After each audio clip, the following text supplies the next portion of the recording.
All right, hey everybody. We're out here sweating at Shawn Kimbro's shop. We're here at the Chesapeake Light Tackle headquarters, and we've got some tournament champions here joining us. But before we start talking about what these boys do in the water together and some of the great fish they catch and how they go about doing that, I'm going to make sure you all know that tomorrow we're putting a new reef in the water. Yeah. And we're telling everybody where it is. So that's the way it works. This is part of the Maryland Artificial Reef Initiative. If you can see on the screen the map there that we sent out in a newsletter, and you're going to see like crazy on all CCA stuff tomorrow, Thursday, July 29th. We are part of the Chesapeake Oyster Alliance, and the Chesapeake Bay Foundation is a great leader of that alliance, bringing together folks from all over the oyster pieces of the oyster puzzle. And we're proud to be a part of that with our Reef Ball program with Living Reef Action Campaign. So tomorrow we're going to drop 76 reef balls at this site with the red circle there, thanks to all these great partners we have. So I want to make sure folks follow along with that. If you're on the water tomorrow, come on over. I'll be out there catching some perch, taking some pictures, doing some video, and just overseeing everything. And so it's going to be a lot of fun. We're going to have great folks out there coming together. Habitat is all about partnerships. Remember that. We're all in it together, and we all benefit from healthy habitats, abundant fisheries, and cleaner water, which oyster reefs provide all of us. So a lot of good stuff to talk about related to that, but not tonight. Tonight we're talking about. Whoop! I removed the wrong screen. There we are. So, Rich Jenkins, Coach, Shawn Kimbro, Jamie Clough. Thanks, Dave. How you guys doing? Appreciate you having us. Everything's good. Good to get together. First, before we get started, can we talk about Rich's blue hat? Yes. Rich. You didn't have a pink one, huh? That's my new favorite hat. I like that. It's going to look good when the sun hits it a little bit, too. Yeah. A little bit of fade. You look good in it. Yeah. It matches my eyes. Rich had a peach shirt one time. At least Helen said it was peach. No. Rich never had a peach shirt. I think it might have been. Amy had. I think it might have been me. Oh, that's right. And, but Rich called it pink. And it was great looking. It was a lot pink. That's right. Marcia bought it for you, It right? was a sharp shirt. It was really great looking. You never see Rich in a pink or peach shirt. Well, so folks know just a little bit of housekeeping. If you're watching on YouTube, you should be signed into your Gmail account or however you log into YouTube, and you can actually comment. Same thing on Facebook. If you're on Facebook Live watching us, you can comment, and we'll be able to bring the comments in. So if you have questions for these guys, we'll get into a question and answer kind of period. But one thing we were talking about in setting this up, Shawn and I have been talking about since the first podcast was recorded here, bringing these knuckleheads together to talk about their little brotherhood they've created as avid anglers, but also a team that's hard to beat in a lot of our tournaments, especially the Kenton Arrows Flying Light Tackle Tournament. And yet again this year, 2021, these three plus Nick Lombardi were the champions of that tournament with the biggest 3-fish stringer in tough conditions with, I think, a good bite. But yeah. You want to start there and talk about this year's tournament, and then we'll bounce all over? Yeah. I mean, this year we got lucky. I mean, we're lucky anyway because, Jamie's guiding now, and he's very successful out there. He knows what's going on. And so I knew about the area that we needed to be in, but I went out the Friday night before and went a little bit north of where he had been fishing, just a little bit, and hit some real nice fish. And I thought, oh, goodness, if these fish are here tomorrow, we're going to be in good shape. Mm-hmm. But you got to be careful about that because I think it was 5 years ago, same thing happened. We went out the next day. We couldn't buy fish. They were gone, yeah. Yep. But fortunately, this time they were there.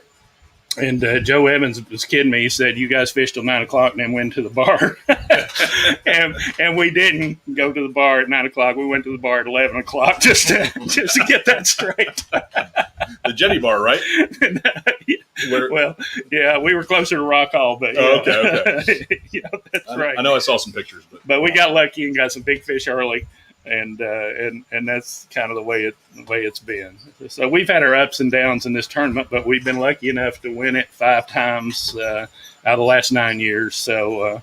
And, I don't know about you guys, but I consider that Kenton Arrows tournament the tournament for light tackle fishing in Maryland. Definitely. Don't you, Jamie? Yep. It's the biggest one. Yeah. Yeah, and it's what? This was the 18th or 19th year? I should know. Yeah, I think it was the 18th year this year. And so it's been a great tradition, and that tournament's kind of bounced all over the place with different rules, but there's always been consistency, and it's all about catch and release ethic. I think that tournament was one of the first on the bay, maybe next to the Boatyard Bar and Grill tournament, to go catch and release. And, there's a lot of debate around catch and release, but it's a complicated subject, but it's really a time and space thing. And that tournament, we know, is a time of year when if you release these fish, get them back in the water quickly. Uh-oh. We're not live. Right? Good thing we're not live, because that way we can't see me spilling. Yeah. We're going to edit that out. But We won't mention it again. no, we talked about the science and why it's a great time of year to really celebrate our sport, enjoy these fish. Hopefully some big fish are still around. And, you guys prove it year after year. So talk about the fishing day. You found the fish Friday, you got back on them Saturday. Well, unlike the other years, Shawn was hot. It was on fire. Yeah, it was. Usually, Shawn, to his credit, gets us to the spot, keeps us on the fish, measures the fish, does all the grunt work, and some of the others catch the fish. This year, Shawn was on fire. He did caught all the everything. big fish. Catch the fish, measure the fish, did all of it. Did a great. He did. Good to see him back in form. That's good. And I think one of the first fish entered in the tournament was your big longest fish of the day. Yeah, it was. Yeah, I got lucky and got a, 37 and a half. Just barely 37. Hey, whatever the judges, I would have called it 38 if I had been in a tournament. So. But one of the funniest thing is we fish around each other a lot, and we actually never root for each other, help each other. We just don't. It's a competition every time we go out. I don't care what we're doing. Going to dinner, lunch, fishing. We don't all feel that way. I don't care if I win or do. lose. I just enjoy being out with you Okay. guys. Well, Remember what we said? Okay, well, I don't know who you are, Yeah. but we compete. Who's that guy? We always The blue hat did like a Lombardi or something like that. Well, we always say one day a year that we're going to fish together as a team. That's what we do, that one day a year. And caught a lot of fish. And you put these guys around fish, they're going to catch them flat out. And Shawn did a great job finding them. We kept us on them the whole entire day.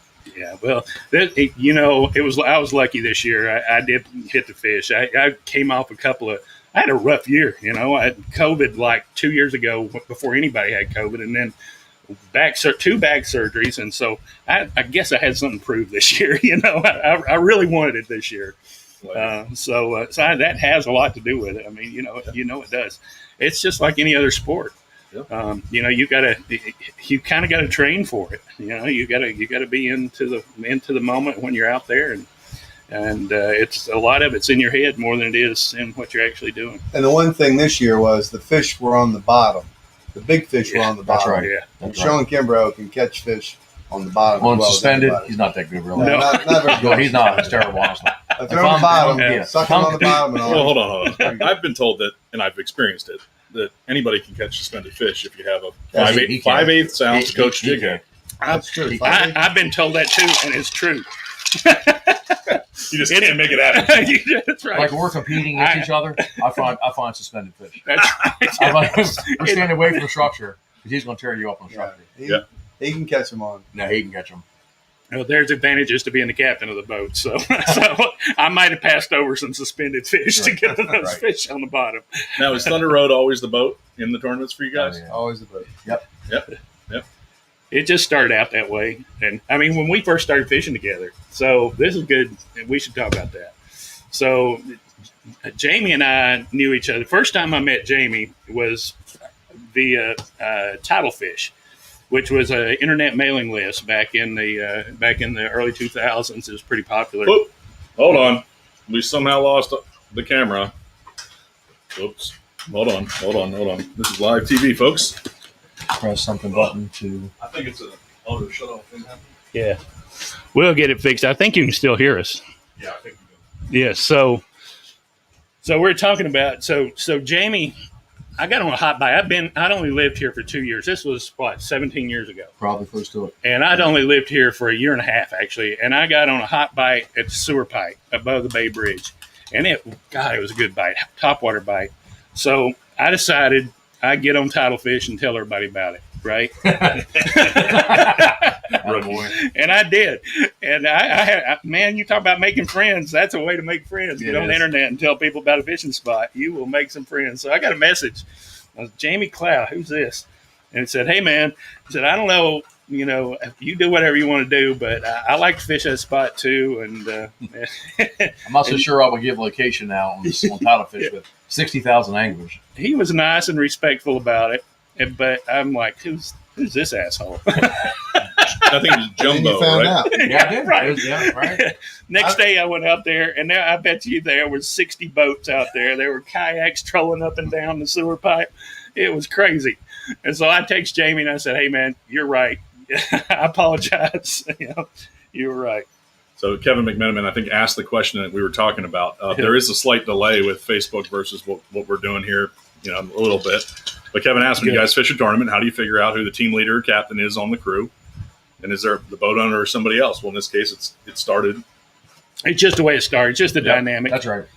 And so, now I got to tell you. So Jamie and I started communicating a lot. I remember one day I was in the Chester. I was a job thing. Yeah. Yep. And we were talking. We were on the same bite, and we were talking to each other while we were catching fish, and it was fantastic. Well, I started fishing with Rich, and Rich really wanted to fish with Jamie, but I didn't really want Rich to fish with Jamie because I didn't want Rich to tell Jamie my fishing spots. But he won't give your spots out. All right. Yeah. All right. Strategic. Yeah, exactly. But they finally worked it out. Rich messaged me and just pretty much begged me to fish. I mean, it's constant. It was almost like a stalker. And he just kept messaging me. I'd to fish with you. And so I answered back and I said, send me 3 credible references, people you fish with, that I know will be okay. So he sent me some names. And one of them was Shawn Kimbro. I'm thinking, man, I don't know about this. I don't want this guy Shawn no more. I'm fishing that. But Rich and I hooked up. A man showed up and well, tell him about that trip. He didn't just show listen, up. The Right? way I remember it is Shawn and I were fishing. Jamie wanted to fish on Shawn's spots, and he did. We came up and he fished with us on Sunday nights. We never got a chance to fish on Jamie's spots. Jamie didn't have any spots apparently. I didn't have any. He's posting every Wednesday though in the chop tank that all these fish he's catching, but he never had any spots. Well, he just moved to Maryland recently. Yeah. Yeah, right.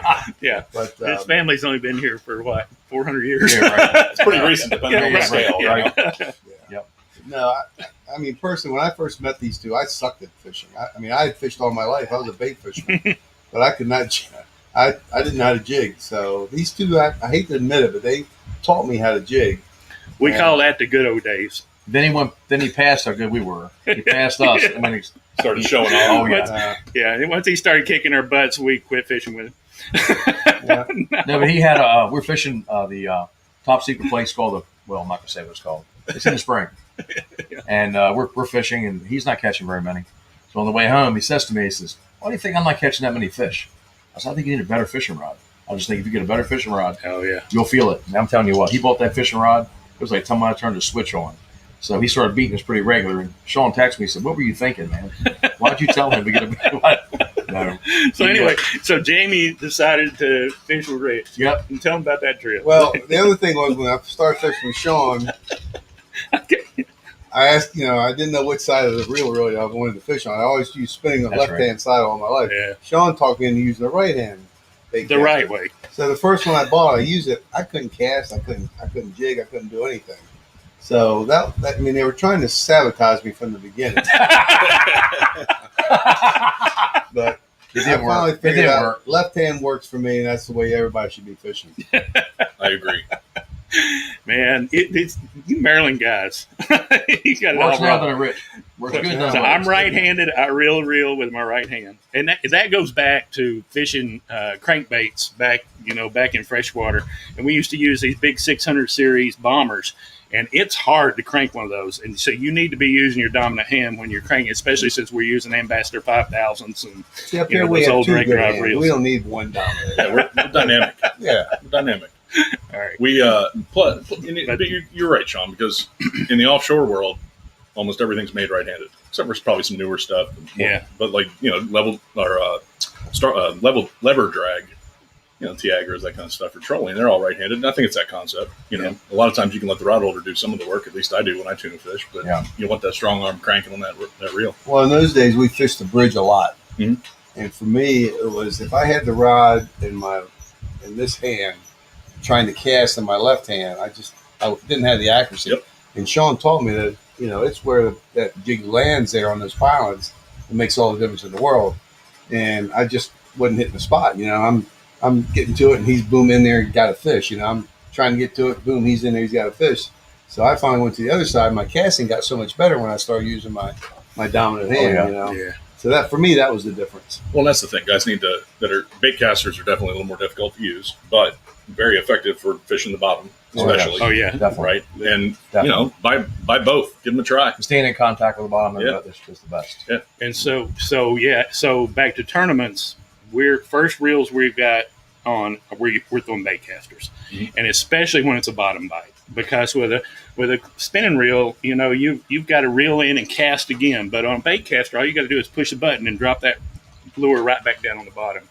And so the good thing about being able to use either a bait caster or a spinning outfit is you wear out after a while. I mean, you saw I put some pictures on Facebook. My hands were a bloody mess by the time even the morning was over. Definitely. So it helps to switch over sometimes to a spinning outfit. If you think about so this year and last year, because of the pandemic, we had sunrise to sunset, lines in to lines out, and I think everybody that was really competitive has talked to me and said, "Can we get rid of that? Yeah. Can we go back get to rid it?" of That was much too long. So, Yeah. well, and I started thinking about it, I went, I wonder how many times y'all press the button, drop that jig back, or No, throw a man. cast. I mean, Yeah. think about that. Oh yes. Yeah, 5:30 in the morning, I think, to 8:30 at night. it was brutal. It was And absolutely I always tell people, well, you didn't have to fish all day. Oh, we did. You did. Yeah, we Except for that little. Yeah, we little did. break. We did go to the bar, but we got right back out there. I felt sorry for the Chicken Hawk gang, the Nick Air crew. Okay. We stopped and said, "You guys want to grab a bite to eat?" And Nick basically spoke up and said, "I told them before, if they're getting beat by a bunch of grandpas, they're not getting lunch." So they had to stay out there.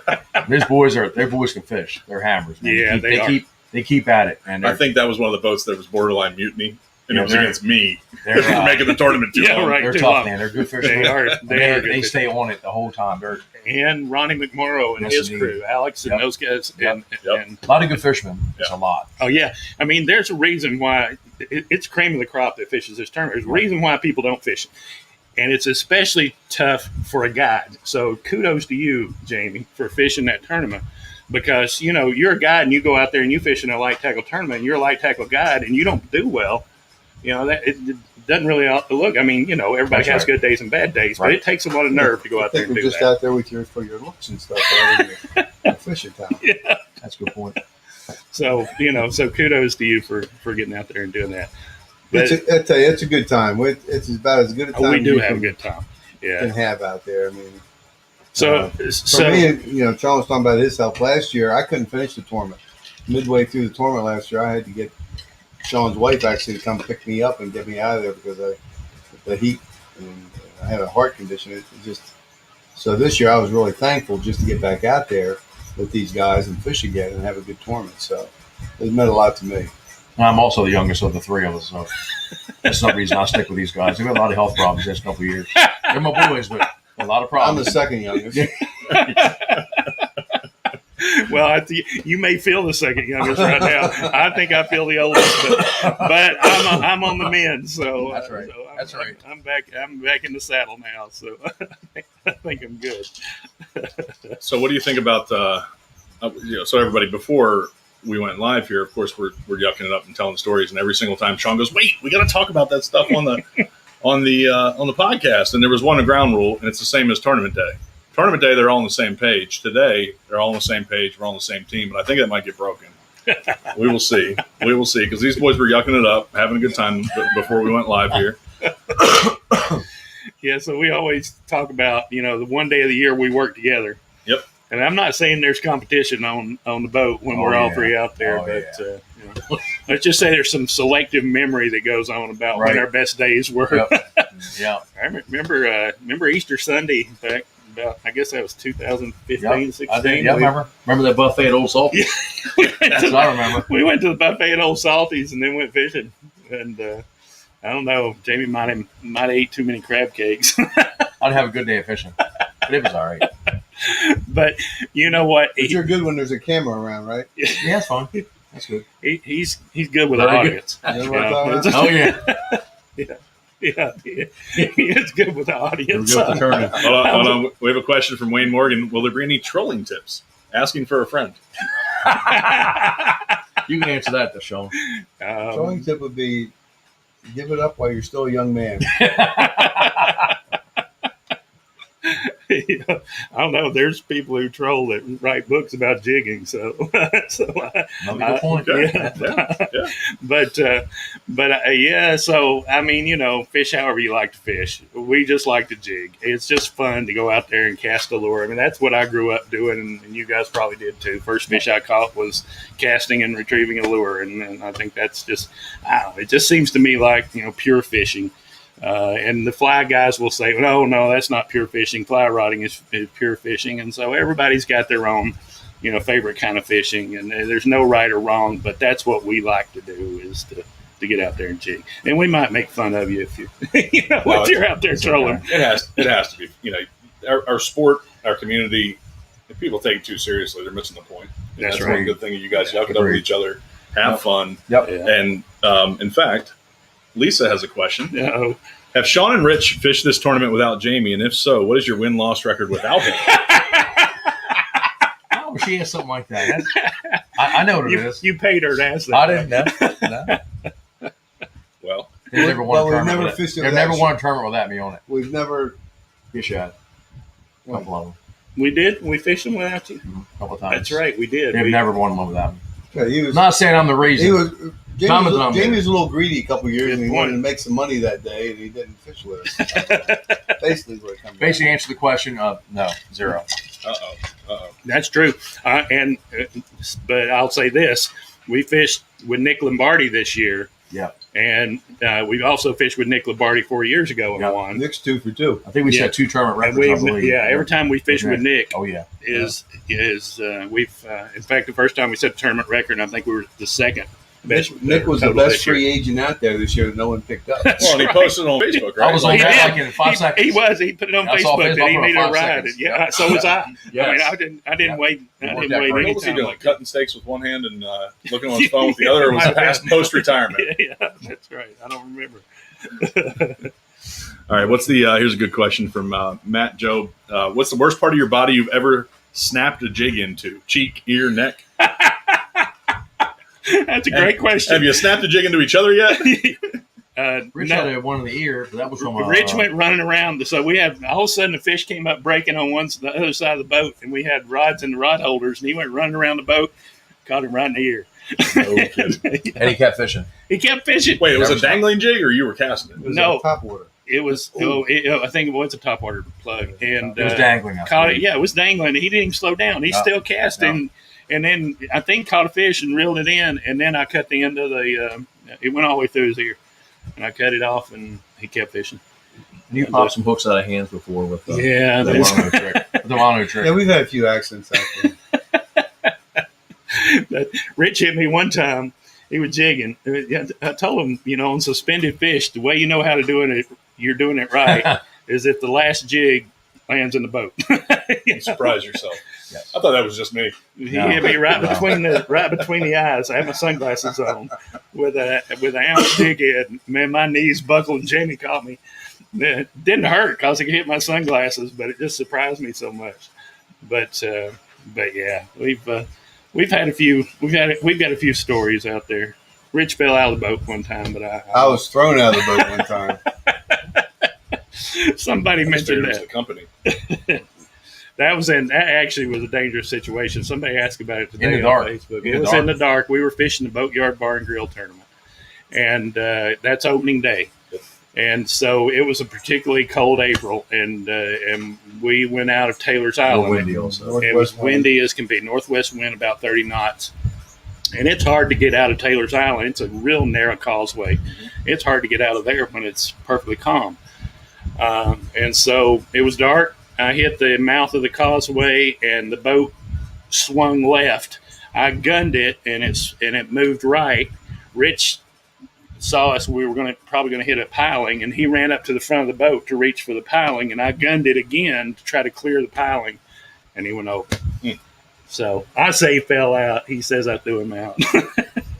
And went and dried his clothes That off and went fishing. gunned was the word right there. That's a Gunned and hit that sandbar, and Yeah. I just yeah. kept going. No, and when you hit the water, treading water, hit the bottom. Yeah, I mean, He went right under the boat. You hit the water, and luckily Shawn cut the boat off Yeah. and went over top of me, and then I got out, and everything was good. So Did you go fishing? Oh yeah, we went back to the campground, got in the dryer. They have a dryer and washer there. We dried off our clothes and went fishing. There you go. Yeah. Who was with us that day? John. What's John's last name? In the Griffiths? yeah, John Griffith, the court. Yeah, exactly. Yep. Yeah, who's guiding now and doing a fantastic job. I feel like you guys put up some pretty good fish that day. I remember the story We because I did. was judging So the tournament. I'll tell you the rest of it.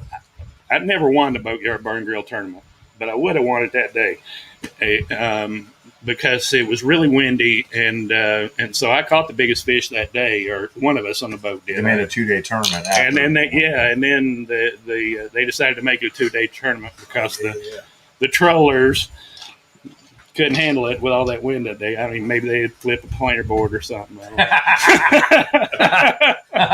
So they extended it another day, so we didn't win. But we didn't fall out of the boat the second day either. Yeah, right. We didn't fish the second day. On the principal. We did. All right, well, so we established Jamie's family's been here 400 years. Rich has been here quite some time. Sean's a newbie. And talk about meeting each other. And Kevin's asked another great question. How important is your collective fishing intel network in deciding the game plan for the day? And how much intel do you not share with your fishing buddies that day? Yeah. Because, and I will tell you, Kevin, I can tell you from my seat, watching conversations on Facebook and reports and everything else, I can tell you Sean locks up about 2 weeks ahead of the Kent Narrows tournament because I was here a couple nights before and it was amazing. I was even I wanted to talk to him about fishing, not a word. But network wise, what do you do leading up to it? I mean, Jamie, you're on the water every day now, right? I talk to Sean usually a couple days prior. He'll fish almost every day before the tournament. And then the Friday before the tournament, I was fishing in an area and I texted him, or actually called him, and said the fish are moving shallower as the day's going on. They're getting shallower and shallower. So that's all he needed. Then he goes out and starts looking shallow and texts it back. And I got him. So that doesn't always work, but intel wise, we have everybody. I think from the whole bay wide, all the guys kind of shut down. All the anglers in the tournament. Nobody's going to run around telling everybody where they're catching. Everybody has a basic idea where the fish are, but well, they know it's either one or two or three areas. That's so right. If you check one area, it's not there. You correct. keep going because you know they're on that side somewhere. So. There's a lot of strategy. I mean, a year before last, Nick and his crew won, and we just knew where the fish were, and we fished south of the Bay Bridge. They went north of the Bay Bridge and won the tournament. They kicked their butts. Same thing. About a half an hour, they won all. They got all right. that. Yeah. And so it's a lot has to do with the decision, and that our decision was to go farther north and go shallow this year, and we got to the fish before anybody else. Everybody did. placed at the right time, Yeah, and they arrived like an hour after. The second place team got there an hour after we did. Yeah, and it's all about That's the difference. persistence too. Yes, no question about that. and just I'm a napping experience. fisherman. Yeah. I mean, anybody will tell me. In Not fact, these guys. my offshore fishing buddies laugh like crazy because I'll stay up on the run out, get the baits ready, get stuff going, catch a few fish, and I'm taking a nap. And I would do that with y'all on the tournament day. That's I just think the a way I tournament am. ran to what 8 o'clock this year, 8 or 8:30 Yeah. p.m. Yeah, PM. Like sunset. 7 o'clock, we'd had enough. Yeah. I mean, Rich is like 10 years our senior. He's Yeah. like, man, we need to stay right here and keep fishing. Yeah. He did. He was the only one. He's the only one Everybody who else was quit. done. I won't Yeah. call them pussies on this. Edit That that wasn't out. live. We're gonna call a production studio and figure that out. We caught a lot of fish, man. Everybody's cut up, beat I up. tell you, we tore caught. up. I mean, I don't know if it's even a good thing to say how many fish we caught that day, but Say it. there was a lot of fish. I mean, there was as many fish as you could catch in It 4 was guys good. and Well, 10 hours. There was a lot of fish. yeah. In fact, Nick Lombardi, who is a heck of a conservationist, I mean, he just is.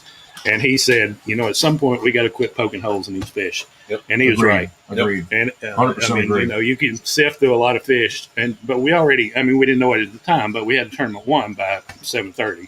Yeah. But and there's something to be said for that. Maybe that's something we need to consider. That after you check in your 3-fish stringer, maybe you quit. At Absolutely. Some point, And that's one thing I said earlier. This tournament's evolved and changed and kind of been all over the place. Yeah. But it's always conservation first. And I ran into Ed Lencione, who's been a longtime leader at CCA and Kent Narrows chapter member. And I think at the captain's meeting, he walked in with one of the first, if not the first, shirt on. And at the bottom it says, That's right. careful catch and release. Yeah, it Nice. did. Year one. Yep. And this thing looked new as can be. But that's the point. I mean, it's all about, especially as the stock continues to decline, we've got dead floating fish out there right now. The season's closed, opens on Sunday, and I don't know if it should open, to be honest with you. And frankly, people can make that decision themselves. There's plenty of perch, Spanish blues, plenty of fish to pursue in the Middle Bay, even the Upper Bay. Leave the rockfish alone; they need the break. And hey, how about Mike Dunlop here, a perennial fly angler in the tournament? He says Shawn is still scared to go straight up fly fishing. Shawn? Well, let me tell you this. I love fly fishing. And when I'm fishing a stream somewhere, I'm usually, well, not usually, almost always have a fly rod in my hand. And I've just recently started pan fishing with a fly rod. I just haven't figured out how to catch the bigger fish with a fly rod. Yep. And I mean, I'm sure there are people who can do it. I can't do it yet. And so jigging is still the way I do it. I'm not sure that fly fishing is the best way to catch big rockfish. Yeah. But it's fun. I mean, absolutely fun. Like, and, you don't want to irritate Shawn about this. Yeah, Nate's going to come in and take the vision over. I mean, you and Morgan you right guys, now have a lock on it pretty much. Then you guys are going to go to leave it alone. Well, hey, new name on the fly list this year, Frank Bonanno. Yeah. Right? I even saw a picture of him boat up catching a fish, so it's real. It happened. He was fishing not far from us, and we saw him catch the did he win the fly division? I can't remember He placed highly. level, We but saw him catch some nice fish on the fly rod. Oh, yeah. Yeah, he's placed. Whatever you do, don't mention anything about breaking pasta in half around Frank. Very tough. He really doesn't like or that. Italian seasoning. Italian seasoning. Yeah, I've been saving. I got some kind of pizza we buy comes with a pack of Italian seasoning. I've been saving it for Frank because he Maybe we should talk about a senior division next year. 16 we over? we got the kids, we got the females, we got the males, we got the fly. 16 over? Yeah, maybe a senior division. I don't know. We do divide people up and stuff like that, but anybody who knows me knows I hate that. Yeah. And I'm my own worst enemy. I mean, it's like split personality here, and I'm not in charge of the tournament by any stretch of the imagination. We want user input. I like kicking those young guys' ass. Well, Shawn, back to fly fishing, whether it is the right way to catch the big fish or not. It does take somebody that's really in tune with stuff you've written about in your books, like amplitude and frequencies and thinking down the line. Fly fishing takes that on a whole new level, and it's almost being, in a certain way, it's like being blind to some of the sensitivity you have with braid and bait casters and a heavier jig. Right. You really have to envision what you're trying to do with that fly, and I learned from a lot of really good fly anglers. Ed's one of them. Yeah, who puts up big fish. Joe Evans. Oh, my God. Well, there's tons of guys out there and talking about persistence, and I've fished this tournament. I think I got first one year, if not second, within close, and it was only like a 23 and some inch fish. But I did notice the fly guys this year had some really respectable fish. Yeah, they're never as big as the top light tackle, but it's also a matter of scale, kind of. You've got so many more people fishing light tackle, more guys on a boat, but there's something to that, and it is a very difficult thing to get your head wrapped around. How do you get something down 18, 20, 30 feet? Well, this year was a perfect year for the fly rod shallow water, because those fish were shallow. Yeah, they were 6 to 10 feet. Now, did you notice where the thermocline was or something like that? And what maybe had them there? Was it a bait thing? Was it just? It was a lot of big bait, big bait. Big bait. Yep. We snagged a bunker that was probably, I bet it was 12 inches long. It was one of the biggest bunker I ever seen. They were breaking surface. Yeah, chasing bait. Now, are those big baits still around? Yes, there's a bunch right now. Yeah. Mid Bay area is schools of them. Yeah, lots of schools. That's good. Now, when you snag one, do you call that any particular name? Well, there's been a phrase for many years. Have you ever heard the Steve Kimbrough Hook? Have you ever heard of that? No. It's been around, and it's when you catch a fish anywhere but the mouth. Do you remember snagging a bunker that day? No, I do not. I don't know. So let's talk about where this really starts. So, me and Jamie and Rich used to fish together every Sunday. But we don't fish together all the time. Yeah, no, we need to do that some more. But we didn't always do that. So if Jamie wasn't on the boat, somebody snagged a fish, we call it Jamie hooked. If Rich wasn't on the boat, we called it Rich hooked. I've only ever heard it called a Kimbrough hook. I've always been on a boat. Yeah. You ever heard it called here? Now Jamie started guiding, and he says Kimbrough hook to everybody. Everybody in Maryland's saying that. Well, I've never thought about it. We never actually specify that the fish must be caught on. It has to be caught by Maryland regulations. Yeah. and so I don't think you can technically snag a rockfish intentionally. No. That might be a gray area. And one of the lines you use always we to make did snag not line. snag fish in this tournament. Well, Let me if you put that snag out one, there, you right? tell them, so look, anybody catch them in the mouth. Catch them on top or tail. You know, It takes a lot of skill. it does. It's not easy. Anybody I mean, can I've seen do him do a lot, but I'm just saying it's not that easy.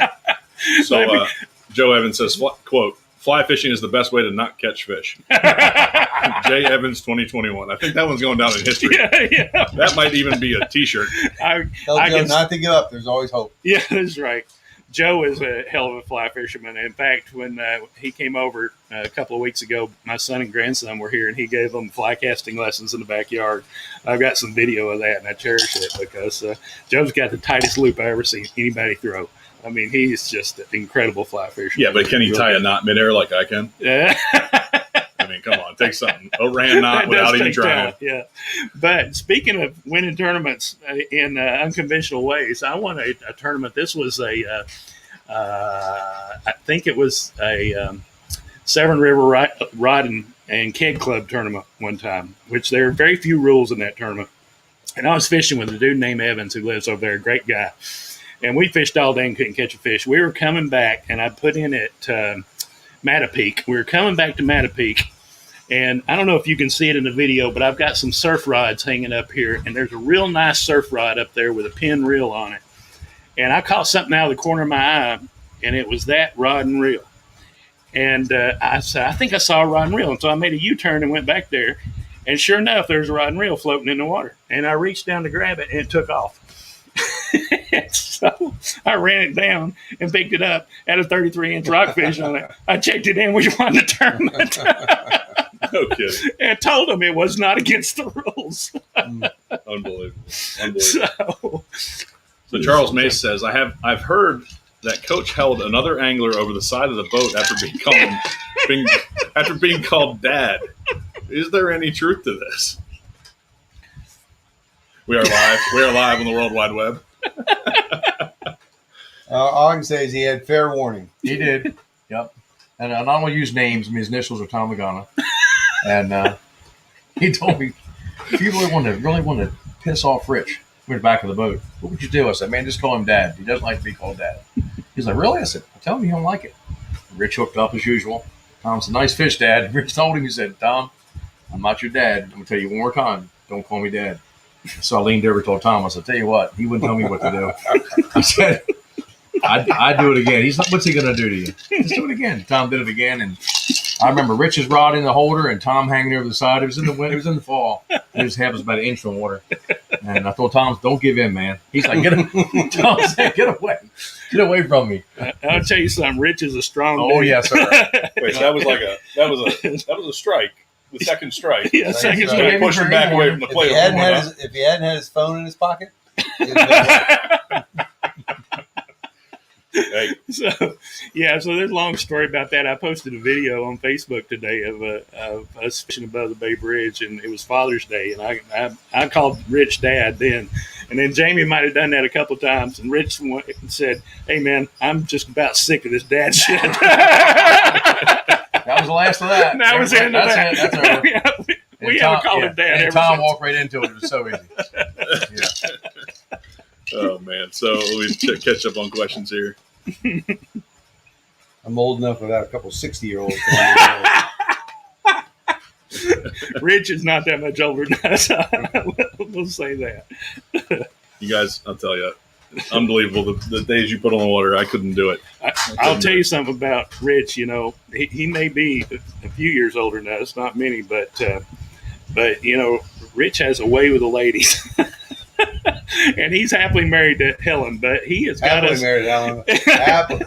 He has got us out of some binds before, including on a trip. We got pulled over. We got a speeding ticket, or we were getting a speeding ticket, going down to Cape Charles one time. And what did that lady say to you, Rich? She was real nice to you. She said, Y'all keep going. She said, I haven't cut anybody any slack all year, but I'm going to cut you some slack this time. I told her the driver behind this truck is going to be the most miserable person in the world if you give him a speeding ticket. He's as tight as a drum, and Wait, was Jamie driving? Jamie was driving. Okay. So I And she said, I give one warning a day. one morning. You guys are getting it. Let us go. Yeah. So, what's Rich? I know you just got back from fishing, and Matt Job's asking, what's the past few weeks been like for trout and Max? How's that approach different than rockfish? So, rockfish is closed. What's going on? Out there? Jamie's Jamie, in trout. Rich? Yeah, Jamie's I haven't been new. trout or max fishing. I'd like to get out. Or Just haven't been down there. So basically, the trout fishing is basically you have to find clean water, and you might have to go back to the same place 2 or 3 times a day, but you got to find it's got to be clean. And the incoming tide might be better in some places, outcoming the other, and it's really about spending time on the water and just figuring all of it out. It's kind of hard to ride out there and say I'm going to go to, Poplar Island. I'm going to fish the southeast corner, and you keep going back here. You have to keep looking. Mm. And I spent a lot of time looking. It's not always golden every single day. We do pretty good, but the anglers have to be persistent as well. You got to stick with the plan. I keep telling them we leave the dock, we're going to go different places more than once. Just bear with me. And usually one of those places has them 4 days over. It's probably the best trout fishing for me in the last 15 years. Okay. By far. And all speckled trout. No All weak specs, fish showing real up nice yet. specs. Yeah. And really nice size. The biggest is 27 inches this year. So summer is really nice. That's really And good fish. Fat fish. yeah, it is. Yeah. I fished up north in the Hodges Bar watching that. Had enough of that. I couldn't watch it anymore. So I went south and started fishing shallow water. But Yeah, and I know there's been trout within easy reach of Annapolis. I know Tom Weaver's been running and catching Yep. some, and Yep. plenty of other guides. So a lot of folks think of it as a lower bay thing, and there are probably more the further south you go. But actually not this year, I think. that's good. I think their mid-bay is really good. That's good. Some of the southern boats that usually fish down there are coming north. Yeah. Coming north. Anybody in particular coming up here? Not really a thing I could think of. There's some names Any out tall there. guys? No tall guys. I No would say tall tall guys. No tall guys. Yeah, no. And what do you so tall? Like what? 5 foot? No 5 footers. So Okay. one of the things that Jamie always tags in his Facebook post is persistence. Yep. Yes, sir. You always say, it's all about persistence, about getting out there and just staying with it. And so, and yeah, you do. You have to go to the same place 2 or 3 times sometimes. I mean, somebody dinged Jamie on his Facebook page a while back. He said, we just went to the same places over and over again. Well, guess what? Yeah. That's what we do. Yeah. I've got no matter what part of the bay I'm fishing, I've got the fishing spots that we usually fish. Correct. And we hit them. And if they're not there, we go to another one. But when the tide changes, Everything changes with it. everything changes. Yes. And so, those fish might not have been there at 10 a.m., but they'll be there at 3 p.m. That's correct. Well, especially the trout. Yeah, I mean, trout, it's especially. Yeah. But it works with rockfish that way, too. There's a Anything. famous place in the Hunger River. People catch trout, and I'll never forget. I saw Steve Mason in that place catching some trout, and I had some guys with me that were coming up from Texas, and I'm like, "Man, we're going to catch some fish here." We got in that spot. We missed it. 15 Right. minutes. That's correct. A little too much Exactly. current. Yeah. And I called Steve. I said, "What were you doing here?" He goes, "Man, best trout day of my life." And they're like that, and That's they're right. a little more slack current than what the rockfish are doing. Rockfish like heavy Correct. current, and Yep. the fish are built that way. I mean, Yep. the trout and the drum, trout are called weak fish, or the weak fish are called weak fish. But even speckled trout have a weak mouth, a weak body, Yep. and they just aren't as aggressive when the current's running. So Yeah, it's that's a right. very different presentation I've Yep. found. Well, Jamie has always been really good at catching trout. We won the trout division of Red trout, Yeah, red trout one year. that bright chartreuse jacket, I can just see that. Yeah, one that's trout right. they're holding that picture. Yeah, we Yeah. were. How many guys you guys get out of that stage? I still got them. I got 2 of them. Huh? It's a nice jacket. Yeah, I got them too. Or what special occasions. We though. need to get Rich one. Yeah. So if we buy it for him, he'll wear it, right? If he Get Jamie to buy Money, it. Jack. if he Get Jamie contributes, to I'll buy it. I'm good for 5. We just settled up for the Kent Narrows tournament today, so he's flush with Yeah, cash right flush. Head on over to Island Tackle.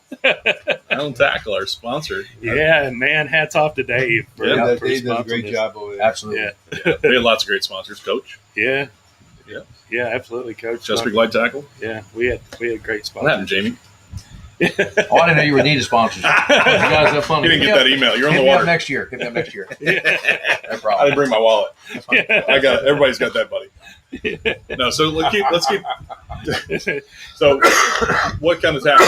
What kind of lures? What kind of approach are you throwing at trout? We're using half-ounce jig heads, some 3.5 to 5 inch baits, paddle tails, and JLS rods, of course. 10-pound braid. I like a real light leader, and just like I said, just stay with it and keep looking around, keep moving. but find current, find fast water, and that's how it's going to pay off.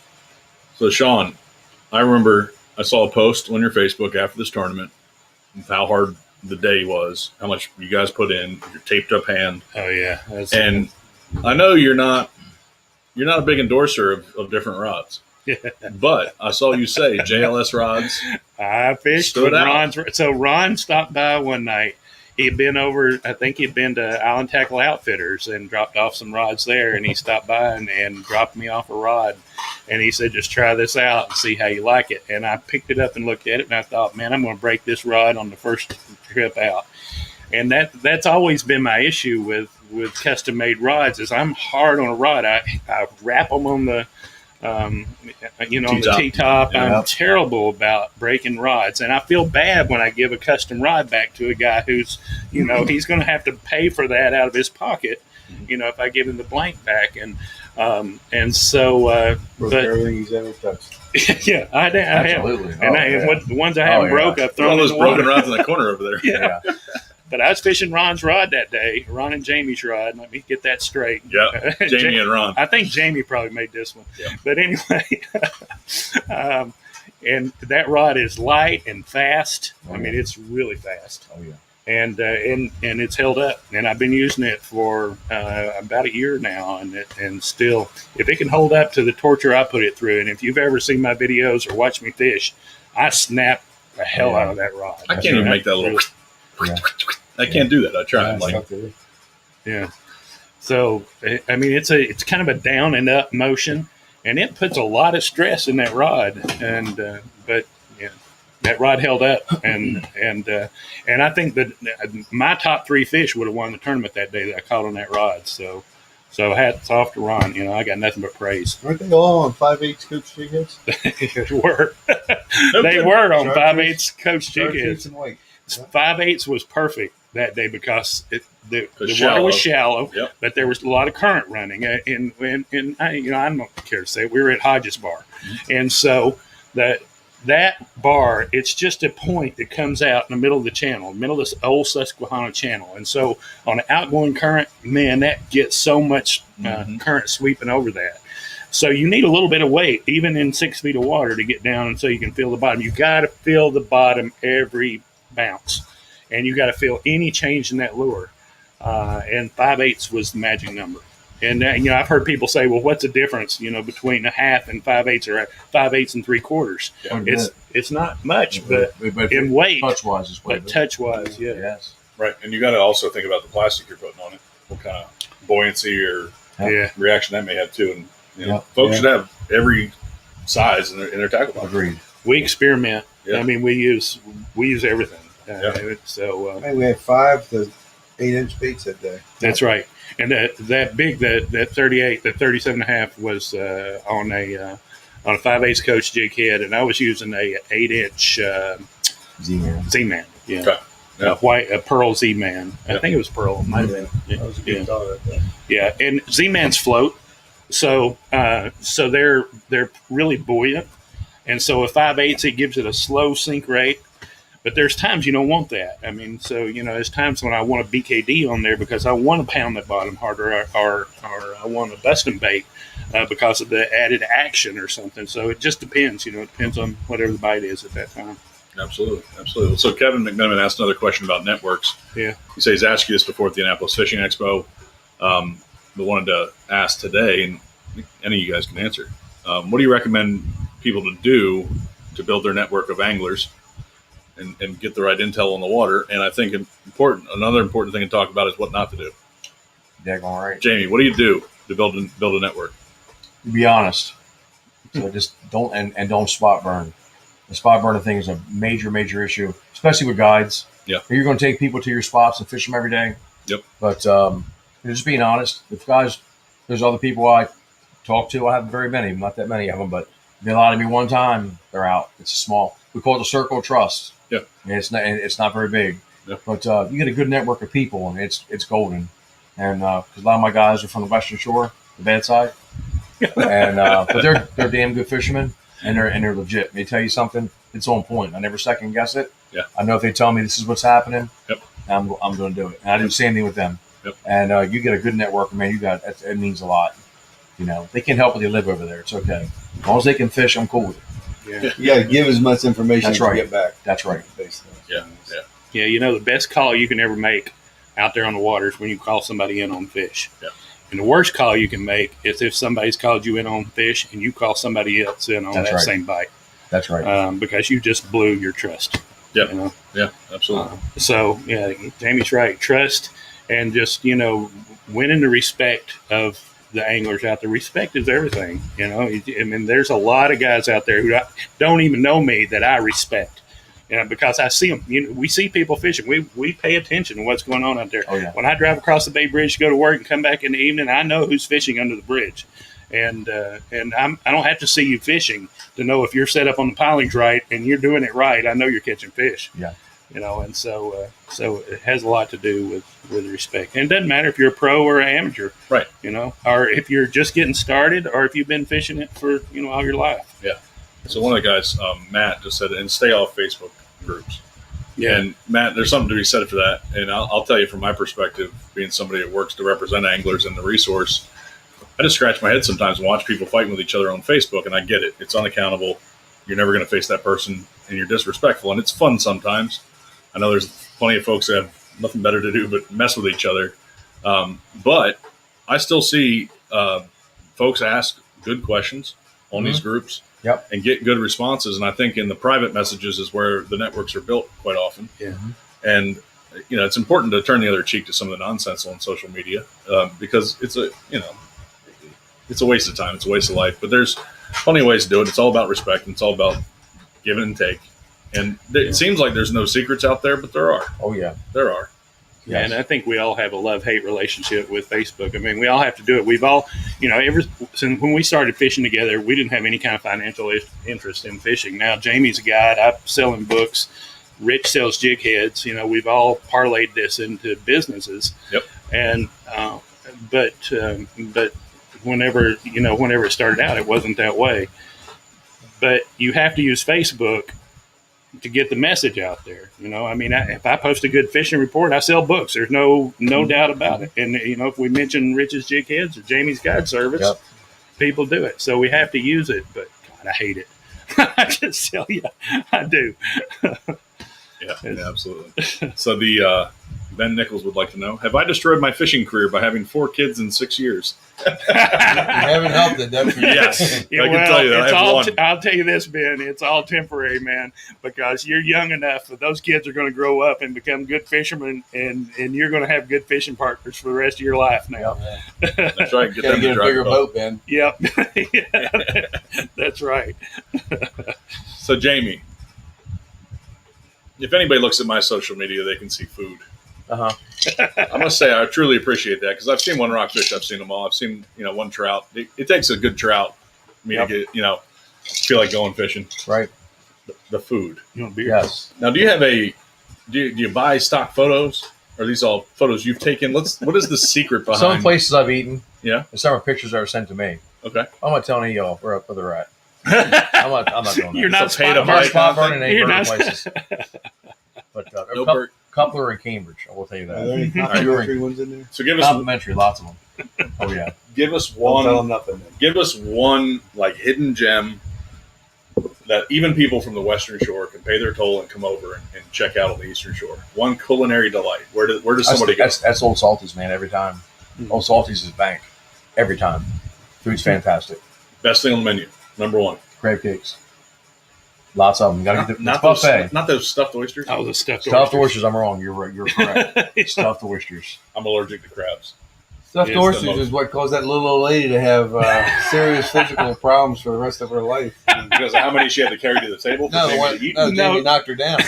Getting to him. No, actually, the stuffed tea's wrong. The crab cakes, that was crab cake. But we got a phone call years ago, I think maybe 4 or 5 years ago, about a bite in February in the middle of the bay. We ran out there from Sean's boat, and it was lights out fantastic in February. It's like 70 degrees. It was flat. And we caught so many fish. On the way back, we stopped at Old Salty's to get a bite, and the owner came out and said, "Why do you guys have a boat with fishing rods on it in February?" So we were just out in the bay catching fish. And Sean showed me some pictures. He was so appreciative. Yeah. He brought us some stuffed oysters. So. Yeah. And they are top notch. You're They right are. about that. They are. Yeah, Crab Cakes are second. You're correct. Yeah. Start They are with the top. half dozen, and if you got a big group, go to a dozen. They are amazing, just heaping with crab meat. And Yeah. And you can get blowtoads there too. So I mean, blowtoads usually have to go way down Virginia's Stingrays. eastern shore to, Right. to get them. Yeah, stingrays are somewhere, but you can get them at Old Salties.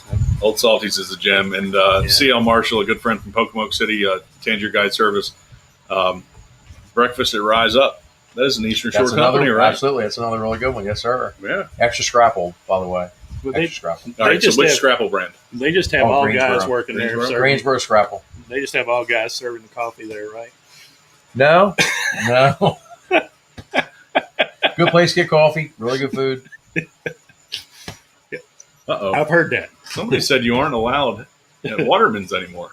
Me? Yeah, that's what JLS Rod said. Well, that's because I ordered a Krabby Fries that day. And he said that I ate so much. I ate so many that it's off the menu now. Yeah. That's what he said. I think that's fiction. Yeah, you can't believe everything Nah, I don't. I love it. All right, Rich Farino. Sean, you hear. Oh, Rich. fishing apps or just good old-fashioned homework? Oh man, so I would be lying if I said I didn't use fishing apps. I look at fish weather. I bet even I can not fish for 2 weeks. I still look at fish weather 3 or 4 times a day. And I want to see what's going on out there. But there is no substitute for time on the water. I mean, people ask me, how do I learn how to fish? And I write books. I'm in the business of teaching people how to fish. But I will tell you something. There is no substitute for going out. Hire a guide. Go out with Jamie. Go out with somebody who knows what they're doing. You're going to learn more than I can ever put in a book. Although it will help you to have the right equipment and stuff before you go out there if you read it in a book. But there's no substitute for experience. And One of the that's a neatest things is like when a person comes out fishing, they're not good at casting. Like their first 10 casts, you see that, you watch them, you get frustrated. I said, look, you'll be fine. We'll be here for 4 or 5 hours. Just keep, and by the end of the trip, they're like throwing it under their leg, throwing it around, hitting exactly where they want to hit it. So I told you, it's just a keep at it. Yeah, it's Keep muscle doing memory. It's cool to persistent watch thing. them. Watch them dial No, in. absolutely is, 100%. Yeah, it's my And favorite when people thing. catch a nice fish and haven't caught many, I get a lot of stories from the boat about getting skunked a lot. People that fish on their own and they want to learn. They really do want to learn. And when you see them start hooking up and you see it start clicking together in their mind, that's the best part of the job. That's the best part of guiding. It really is. I took I haven't been on the water much in recent years, at least not on the bay. Enough to know what's going on. And I have a great network, which is amazing, even though I don't get to go fishing that much. And one of the last times I took a friend and my wife fishing out of Back River. I was keeping my boat there, living in Baltimore, and ran over to Hodges. There was a good bite. It was like July 2nd. And I had one of my wife's friends that almost never fished before. I mean, he was upside down with a spinning reel kind of thing. Yeah. And within about an hour, he caught his first rockfish, which is probably his personal best. It has to be 38 inches. Yeah. Nice. And he wasn't doing what I told him. And he was just completely upside down. But after that, he went, oh, this all makes sense. That's right. And about 15 minutes later, I was holding a fish in one hand, trying to land his fish in the other. So my wife had caught a nice one, maybe upper 20s. My buddy Matt had caught another one. And I leaned against my console and put a Mirror in my forearm. And so I was stuck to my console with 2 fish, both with hooks in them, just going, uh-oh, what do I do now? Yeah. That ended my trip. It's good to hear from Rich. Yep. I had an opportunity to stop by his fly shop, District Angling, with my son and grandson 2 weeks ago. Man, that's a great place. You ever in D.C.? I haven't been there, and I hate to say it because I just love a fly shop. Rich has been a great supporter of CCAs for Not some only time. that, so on Friday night, they bring a cooler in there and open it up. And so you can sit there and drink, have a cold beverage and talk about fishing. And those guys, you talk about knowledgeable. Yeah. And they fish all over the country, all over the world, really. Yeah, like Joe said, if you're going to handicap yourself that much out of the gate as a fly angler, you might as well enjoy it. Right? You might as well enjoy it. You might as well meet some people that are also just like to punish themselves. Yeah. Jamie, do you remember many weather apps on Sunday nights that he made you? Sunday nights? Yeah. No, not too many. Disregarded them or didn't even look at them on Sundays, right? On Sunday nights? Sunday nights. No. You ever have to take rain gear on Sunday nights? You're talking about wind you're talking about. Oh, yeah. Oh, you always get wet on Sunday nights. I don't care if it's 75, flat, less than 5, you're getting wet. Somehow we're getting wet. just kind of works out that way sometimes. I don't know why. But we have always had a philosophy. In fact, the reason I bought my 27-foot Judge is so we could pretty much go in whatever we need to go. Oh, yeah. That's why it's got a bed back. And, well, I have. We go in anything. We never I cancel. have dialed it back a little bit now. I'm not as wide open in 5 footers as I once was. But yeah, when we would go on Sundays, we go. If we're fishing, we're going. It doesn't matter what the forecast is. We'll find a place to fish, even if we just have to go up in the Y or the Hunger somewhere. We're Not the Hunger. We're gonna fish. Not the Hunger. I meant not the Hunger. So you got there's two main sections of the Chesapeake Bay. There's the Hunger and there's not the Hunger. Right. I thought I heard the hung has been hot. Probably. It's probably about 85 degrees. That's where I've been fishing. Yeah. I heard there's a new ditch in the cut. That's been pretty hot. Shrimp. Have you found any yet? Shrimp? No. There's an emerging shrimp fishery. I've read Down at the about bridge that. tunnel, I know somebody who's cast netting shrimp. Yeah, well, Virginia actually has a pilot commercial fishery. And I believe it's all in the ocean. I think it is a trawl fishery. But Maryland has prohibition of trawls, at least in the Chesapeake. I'm not sure about the coastal bays, but I think coastal bays too. Oceanfront, not sure. But there's actually an expanding population of shrimp that keep showing up kind of late summer, fall. And the watermen are catching them, pound nets, and looking for other ways to build markets and that kind of thing. Yeah. And it should be interesting to see what happens over the next many years with this. I saw my first mantis shrimp. No kidding. Coming out of a cobia's mouth. So cobia definitely has mantis. About like that. Yeah. You got to watch out. They can whack right you. here. Whack you. The bay's changing. Yeah, it just is, and so that's a good point about if you're going to be a good fisherman, you've got to adapt, and that's why Jamie's been doing so well on speckled trout. And now he's moving to more to Spanish mackerel. Mm-hmm. He'll be on redfish before you know it. You're casting things. Mm-hmm. Yeah, he's casting. I mean, Casting spoons. You I made my spoons. Ange made all my spoons for me. Did he? They're awesome. They're fantastic. Any color in I'm particular? not telling that. I'm just kidding. Silver. We were Silver. fishing. We were fishing down Silver North, with a pink trailer. Yeah. His best. we were fishing down North Carolina one time with a guide. And first thing is we showed up, and I bet we had 25 rods in the boat. and the guy says, Really nice guy. Really nice guy. What did Really he nice say? guy. He said, He said, how He many? didn't know what he was in for. He said, how many rods do you guys got? I said, can you handle some rods? He said, how many you got? I said, we have like 8. And he goes, I can handle 8. I said, we have 8 each. He said, I can't. He said, I can't. No. That's too many. But anyway, Jamie caught a fish. He was in the back of the boat. He was a trout, too. And he caught a trout. Yeah. And the guy said, where'd you catch that? And Jamie said, well, I'd just rather not say. He said, what would you want to say? I said, look, man, just keep going forward. Everybody's got their own thing going on here. Yeah. And that guy looked at me and Rich like, who is this guy? What is he talking about?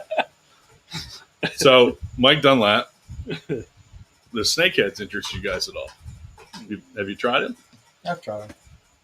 I've It's tried. okay. It's okay. I can't get in a kayak anymore, so Yeah. I'm limited to that. But I went down with Dave and Ange and fished off the new bridge a couple of years ago. I think we caught 8 or 10.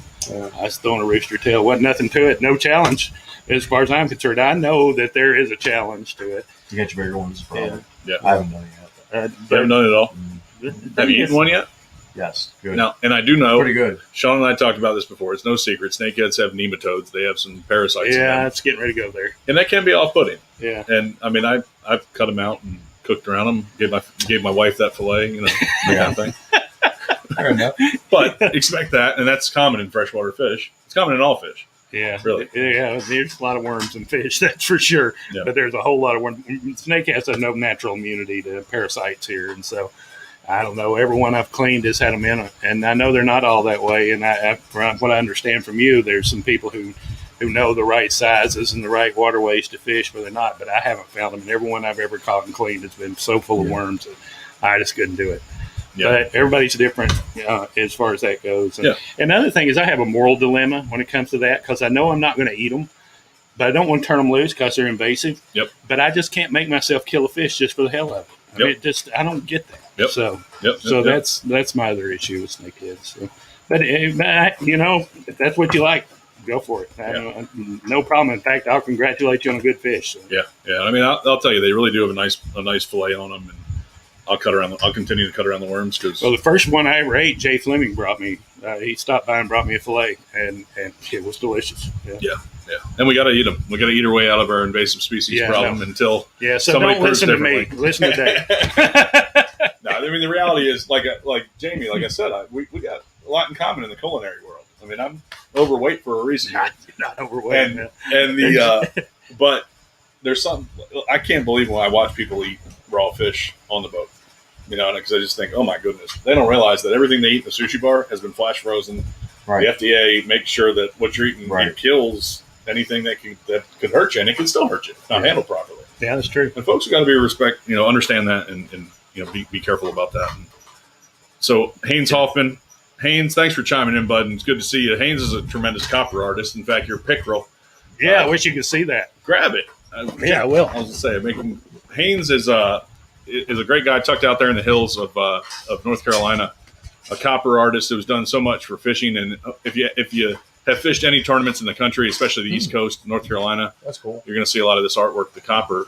So Shawn, what was that, longest pickerel last year? Yeah, I got a 27 something. I can't remember what it was. I think it was 27 and a quarter. It might have been 27 and a quarter. And so it's all handmade, hand formed by Haynes Hoffman. I hope you can see that. Yeah, Blue Water Copper Works. And actually, there's an email that's going to come out to our group, our newsletter this week, and let you know that. So this weekend is the third stop on the Blackwater's Edge tournament series sponsored by Anglers. And it's the Snakehead SummerSlam, I think is what it's called. And we're the Angler of the Year sponsor for that. And Haynes has just shipped us copper snakeheads. There's 2 on the way. One will go to the Angler of the Year in that tournament.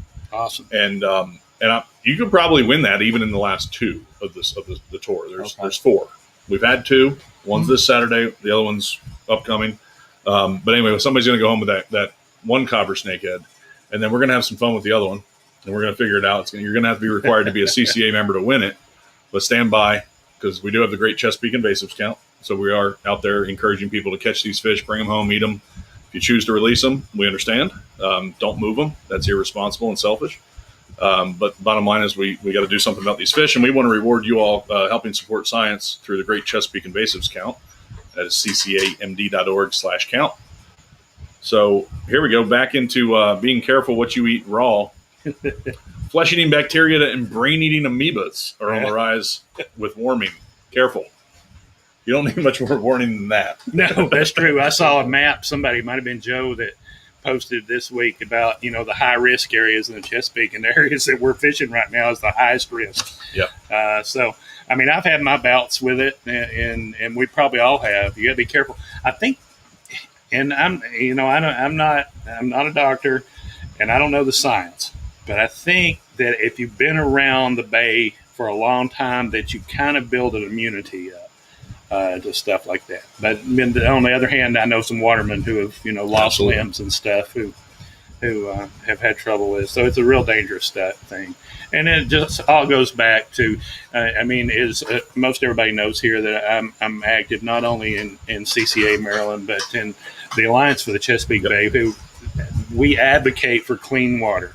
I mean, part of the reason we have these bacteria there is because there's so much runoff. There's so much nitrates and so much phosphates and so much trash that goes into the bay. It's it's polluted. And so, I'm being selfish.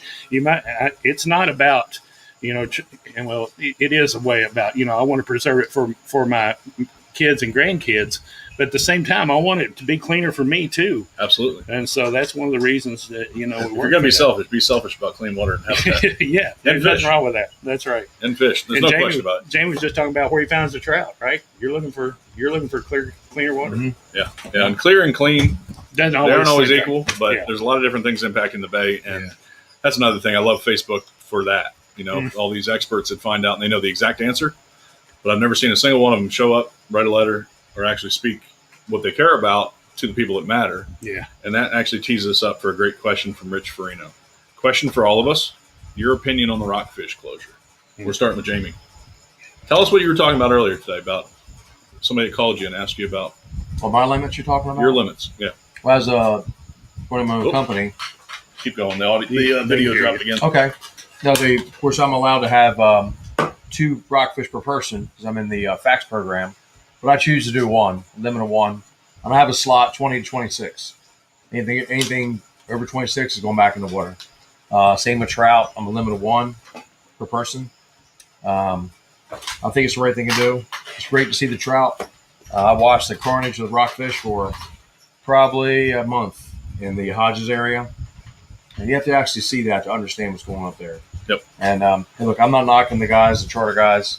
I have a lot of friends. I got family.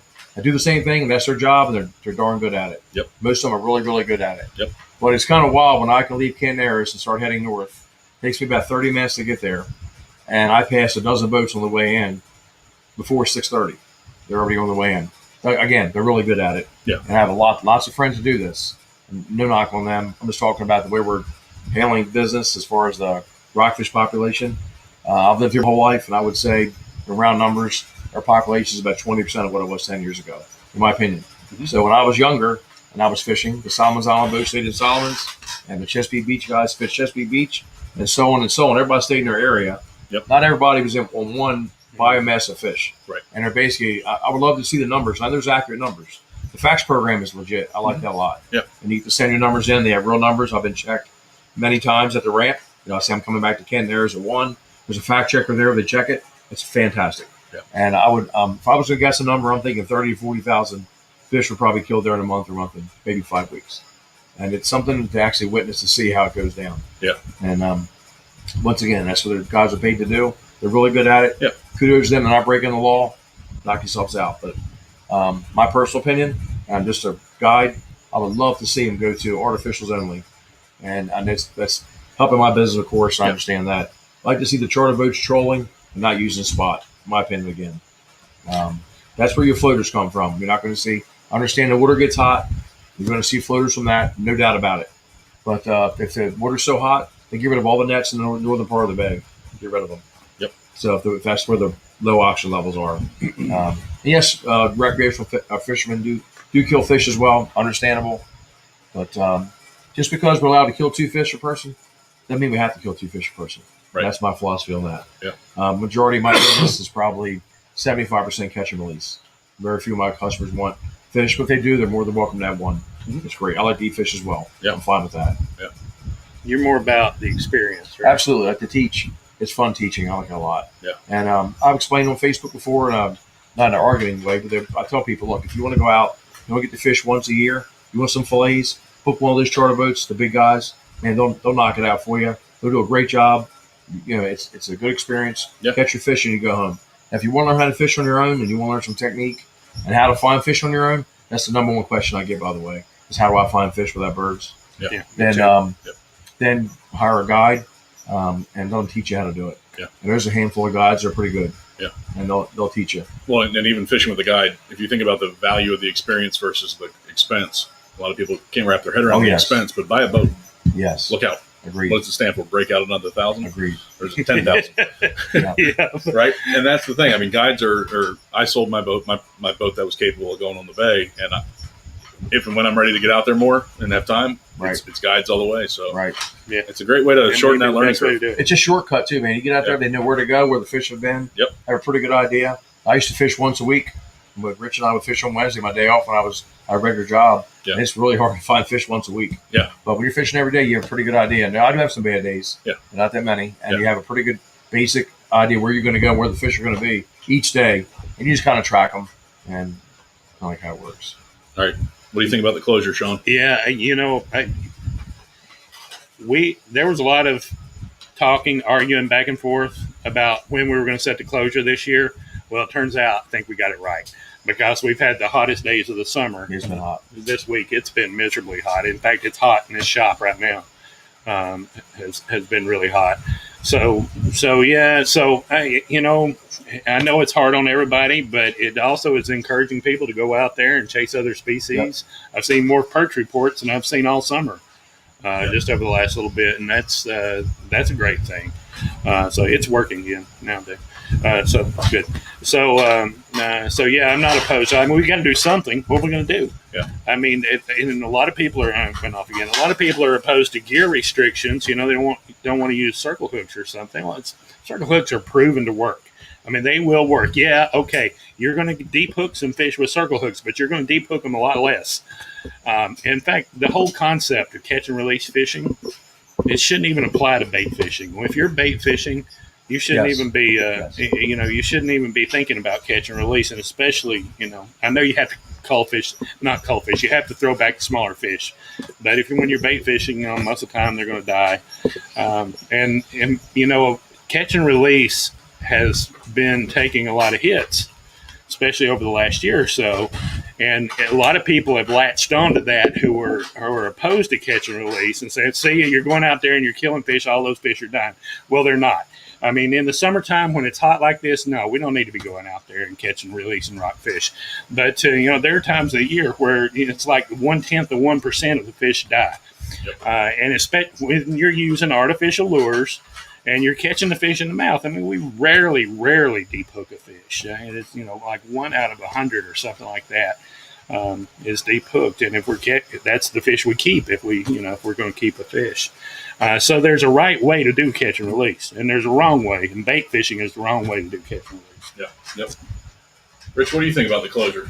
I was out there yesterday, and I saw from the mouth of the Magothy to the mouth of the Chester scores of dead rockfish floating. And so it's obvious that this is a bad time of the year. Probably, I don't know the logistics of it, but it makes sense that if the wrecks aren't fishing now and the charters aren't fishing now, maybe the hook and liner should suspend operations until after this period also. It's either that or they're coming out of the nets, one or the other. So, if I had a big boat and I had a big payment and it's my way I was making a living, I wouldn't want to stop either. Yep. So choice you make, and just have to decide somewhere it's going to end, and you have to make a decision, when is that going to happen? I know if you catch a fish in the lips, probably a pretty good chance he's going to live. If you catch a fish down deep, you have to use pliers to get the hook out or deep down in your finger, he's probably going to die in this kind of weather. So, decision you have to make. Yep. And I'll tell you, if folks don't know, I'm directly in the middle of a lot of these conversations.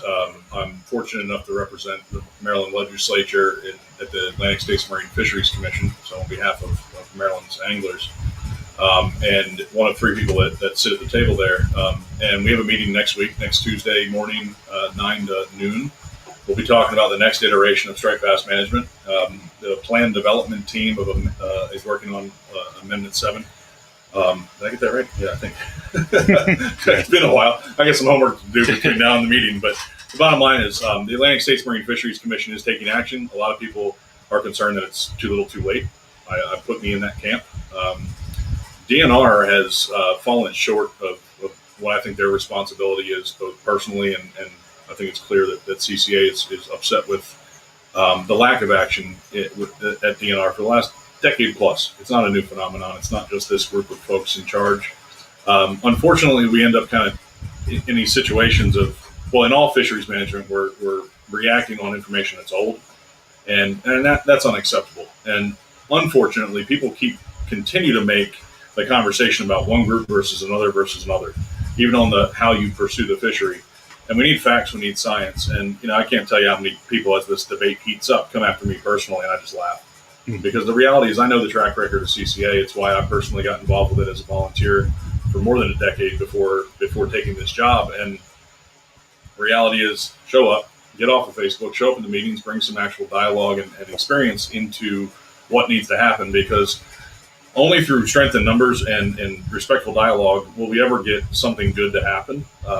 As we divide and argue with each other, we're doing exactly what some folks at DNR want us to do. This whole idea that catch and release is the devil and it's the bad thing and it's the only problem is something that's been touted by people that don't know anything about fisheries. Even the people that know a lot about fisheries and are doing their job or trying to do their job are being pulled in one direction or another by politics. And I'm not afraid to say it. It's the reality. Come in and see it happen. I've talked to people who know plain and simple that their bosses do not listen to a word we say. And I'll tell you, it's a frustrating place to be, Yeah. personally, professionally. Quite often, success at CCA in recent years has been trying to stop bad things from happening, and that's unacceptable. So, hey, join us. It's that simple to get involved. And on the closure, CCA, you're handed all these opportunities for picking a position, recognizing how diverse the people that participate in the fishery are. You want to think about everybody. Our mission flat out says for the benefit of the general public and putting the fish first. So that's everybody. You name it. I don't care how you fish. And the only way to have everybody have the most access to fish is have a lot of them, abundance. So as we saw, like Jamie, you talked about, there used to be everybody fished their little areas, right? As throughout CCA, as we saw that happening around the bay, we were saying, this is happening. This is what we're seeing. Why don't we turn it back just a little bit? And any state on the Atlantic coast that has a striped bass fishery can be as conservative as they want. Yeah. Politicians, or people that make it political, make it about the talking points and make it about the excuses, don't address the issue head on, love to talk about the ASMFC as if it's some sort of thing that failed. It's not true. Any state can be more proactive and conserve their fishery for the future, and Maryland failed that time and time again. Previous administrations and this one. Plain and simple. And I've sat on an advisory commission since 2009, and time again been saying these things on behalf of CCA because I've been given the opportunity to speak on behalf of our members, and it's ignored, plain and simple. Yeah, and so absolutely. the question is, what are we going to do about it as anglers? And there's a lot of debate. There was a lot of debate about the summer closure. Many of the bigger boat captains wanted a later closure because the way it affects their business. And like you said, Jamie, great anglers, great businessmen, and you can understand that. They work hard. Yeah. Those guys are very hard. They're great guys, and they're part of our community. A lot of people think of this divide thing again. In the end, it is unfortunate that we have a 2 fish versus 1 fish situation because that comes down to the actual person paying for the trip versus somebody that chooses to go fishing at Sandy Point or fishing on their own boat, right, or anything in between, right? You're picking and choosing the people. I mean, it's in our Constitution, I believe, that we shouldn't treat people differently under the law, equality under the law, which is a societal struggle. We're not there yet. Right. But it's sad to think that that's the way that our fisheries managers kind of end up doing something. And I talked to some of our lead managers recently and was just dumbfounded by, I think they're just oblivious to what's really happening. And Rich, you talk about the numbers on the bay, the dead floaters, and DNR has been unwilling to take action for at least 4 years, at least 3, maybe 4, where they could have quantified or counted those fish. Right. They could have looked at what year, what time of year, what exact conditions, because they have the data. And it's not a matter of the people that are collecting the data and doing their jobs as biologists and lower level managers. It's the political will to actually make a tough decision. And it hasn't existed, unfortunately. Or when the tough decisions were made, they weren't even made. They were passed on to the easy stakeholder to kind of put on the sidelines. And that's where the recreational angler, especially the private recreational angler, has been expected to carry this burden of reduction. I've said it time and time again, and you're going to hear me keep saying it. That is a terrible way to enact conservation, and not because of the angler. And I'm not special. I don't fish on the bay because I don't have time. I'm busy working towards a better bay and dealing with my family. But personally, I'm ready to stay off the water and leave these fish alone and respect people that go out and catch them. But it's all about trade-offs, and we haven't had a transparent and good dialogue in Maryland about that because it doesn't fit the political need. We need to keep pushing for that. I'm going to keep pushing for that as long as I'm able, and that's a big part of my job. We cannot be ignored. It's not acceptable, and you have to get off of Facebook, take the time, take a day off of work if you actually care and show up, sign up, join. I'm not going to say that everything I say or everything that CCA is going to do is going to reflect your opinion. If that were the case, life would be boring. But we have to do what's right by the fish, and we can either close a large section of the summer and find other fisheries and other ways to fish for them. The bait component is a big deal. I'm actually going to share one little stat on that related to circle hooks, where an extremely talented charter captain from the Upper Bay, who's been heavily involved in fisheries, and is frankly just disgusted at the way he's been treated personally. He told me one day, he said, I've been counting every single fish that we catch and figuring out where that hook was. The first year, probably second year, the circle hooks have been put in. And he said if the current's running and kind of everything's average, like the bait size and what's going on, if the current is running, the fish are generally shallow hooked the way a circle hook works. Current slacks, that's when the number of gut hook fish go up. Yeah. It's a lazy bite, less competition, right? and then current starts again, Interesting. hook them in the corner. And we can't regulate Interesting. based on the tide. No. But these things are important, and I'll tell you, the reason circle hooks exist is to, well, first to limit bycatch on or dead discards or dead bycatch on longline fisheries. But now we're using them in the recreational fishery nationwide, and I hope there's no going back when it comes to bait. And I'll tell you that I was just at ICAST last week, the industry trade show down in Orlando, and I know the folks at Eagle Claw, at least because I heard this through a friend. They realize that they have a lot of work to do to find out the right hook. They want to do it. And that's just the reality of our industry. We try and push the envelope to do what's right by the resource. We need the managers to understand that. And again, we are ignored, but please, if you're ignored, you're put in the corner, stand back up and push back even harder. Yeah. Join us at these meetings and share your opinion. Even if it's different than mine personally or what you see CCA doing, we all fail each other when we listen to misinformation. That happened a lot with the summertime closure debate. There were people calling me a liar all the time. And you finally have enough and push back and let the truth be what it is. And I have a lot of personal opinions. Anybody that knows me knows I won't shut up, but I'm almost finished. A lot of personal opinions, but if you want to see a CCA opinion, it's in writing, period, the end. We work in committees. We make sure that we're doing what's right by science, the science we have. And a lot of folks like to take little talking points and misconstrue things, but the bottom line is if you want to see the truth, it's in writing. Other than that, give me a call and talk to our leadership, because there's no perfect solution, but we've got a lot of work to do. Well, thank you for doing that, Dave. You're right. I can only do it because of folks like you and all our members, across the state. Maybe one suggestion would be if the people who are live lining commercially or hook and liners would regulate themselves. I don't know this for a fact. Yep. But there's an awful lot of rumors about treble hooks still being used. Mhm. So, if they would regulate and crack down that a little bit, maybe that would help. Yeah, I reported a charter boat who was cited last year. I saw stuff on Facebook. Somebody actually tipped me off to it. And I tell people all the time, you got something you want to report? I'll do it. So Yeah. I reported a boat that was already cited last year, and I hope we see in the news soon that they were cited again because they had treble hooks right back on the rods again. Yeah. And it's unfortunate. I mean, show some respect for the fish, show some respect for each other. And commercially, there is a quota, but never forget the entire management plan and everything we understand about striped bass is because of the data that goes into it. We have the most data because most fish are caught by rec anglers, at least coast-wide, overall. Now, in the Chesapeake, it's not the case, and it depends how you slice it and look at it, but there's still a balance where there's a heavy commercial fishery. I think it's 1.44 million pounds in Maryland, maybe it's a little bit less, just under 1 million pounds in Virginia. I can't remember how the Potomac works into that, but they have a substantial commercial fishery as well, and Potomac nor Maryland truly cut their commercial fishery. They relied upon an underage of quota in order to get the reduction that was required of 1.8%. And the quota itself, the status of the stock, is highly driven by recreational catch estimates as well as other surveys. And they basically look at what we do, and they look at our effort and what we interact with out there and extrapolate it to understand how many fish are in the population, and therefore they can understand about what our impact is. And so the commercial quota is directly connected to rec data and rec information. And all you hear right now is a lot of people saying, oh, we need rec angler accountability. Well, yeah. Literally a decade ago, I stood up in front of the Sport Fish Advisory Commission and gave a presentation and said, we need to do this. And by we, I mean Maryland DNR, the people we pay to manage our fishery. Recently, a fisheries manager told me that the commercial fishery costs about 5 times more in time to manage than a recreational fishery. And there was a bill passed by the legislature in the past that required an analysis of who pays what and what it costs the department, what it costs the taxpayers.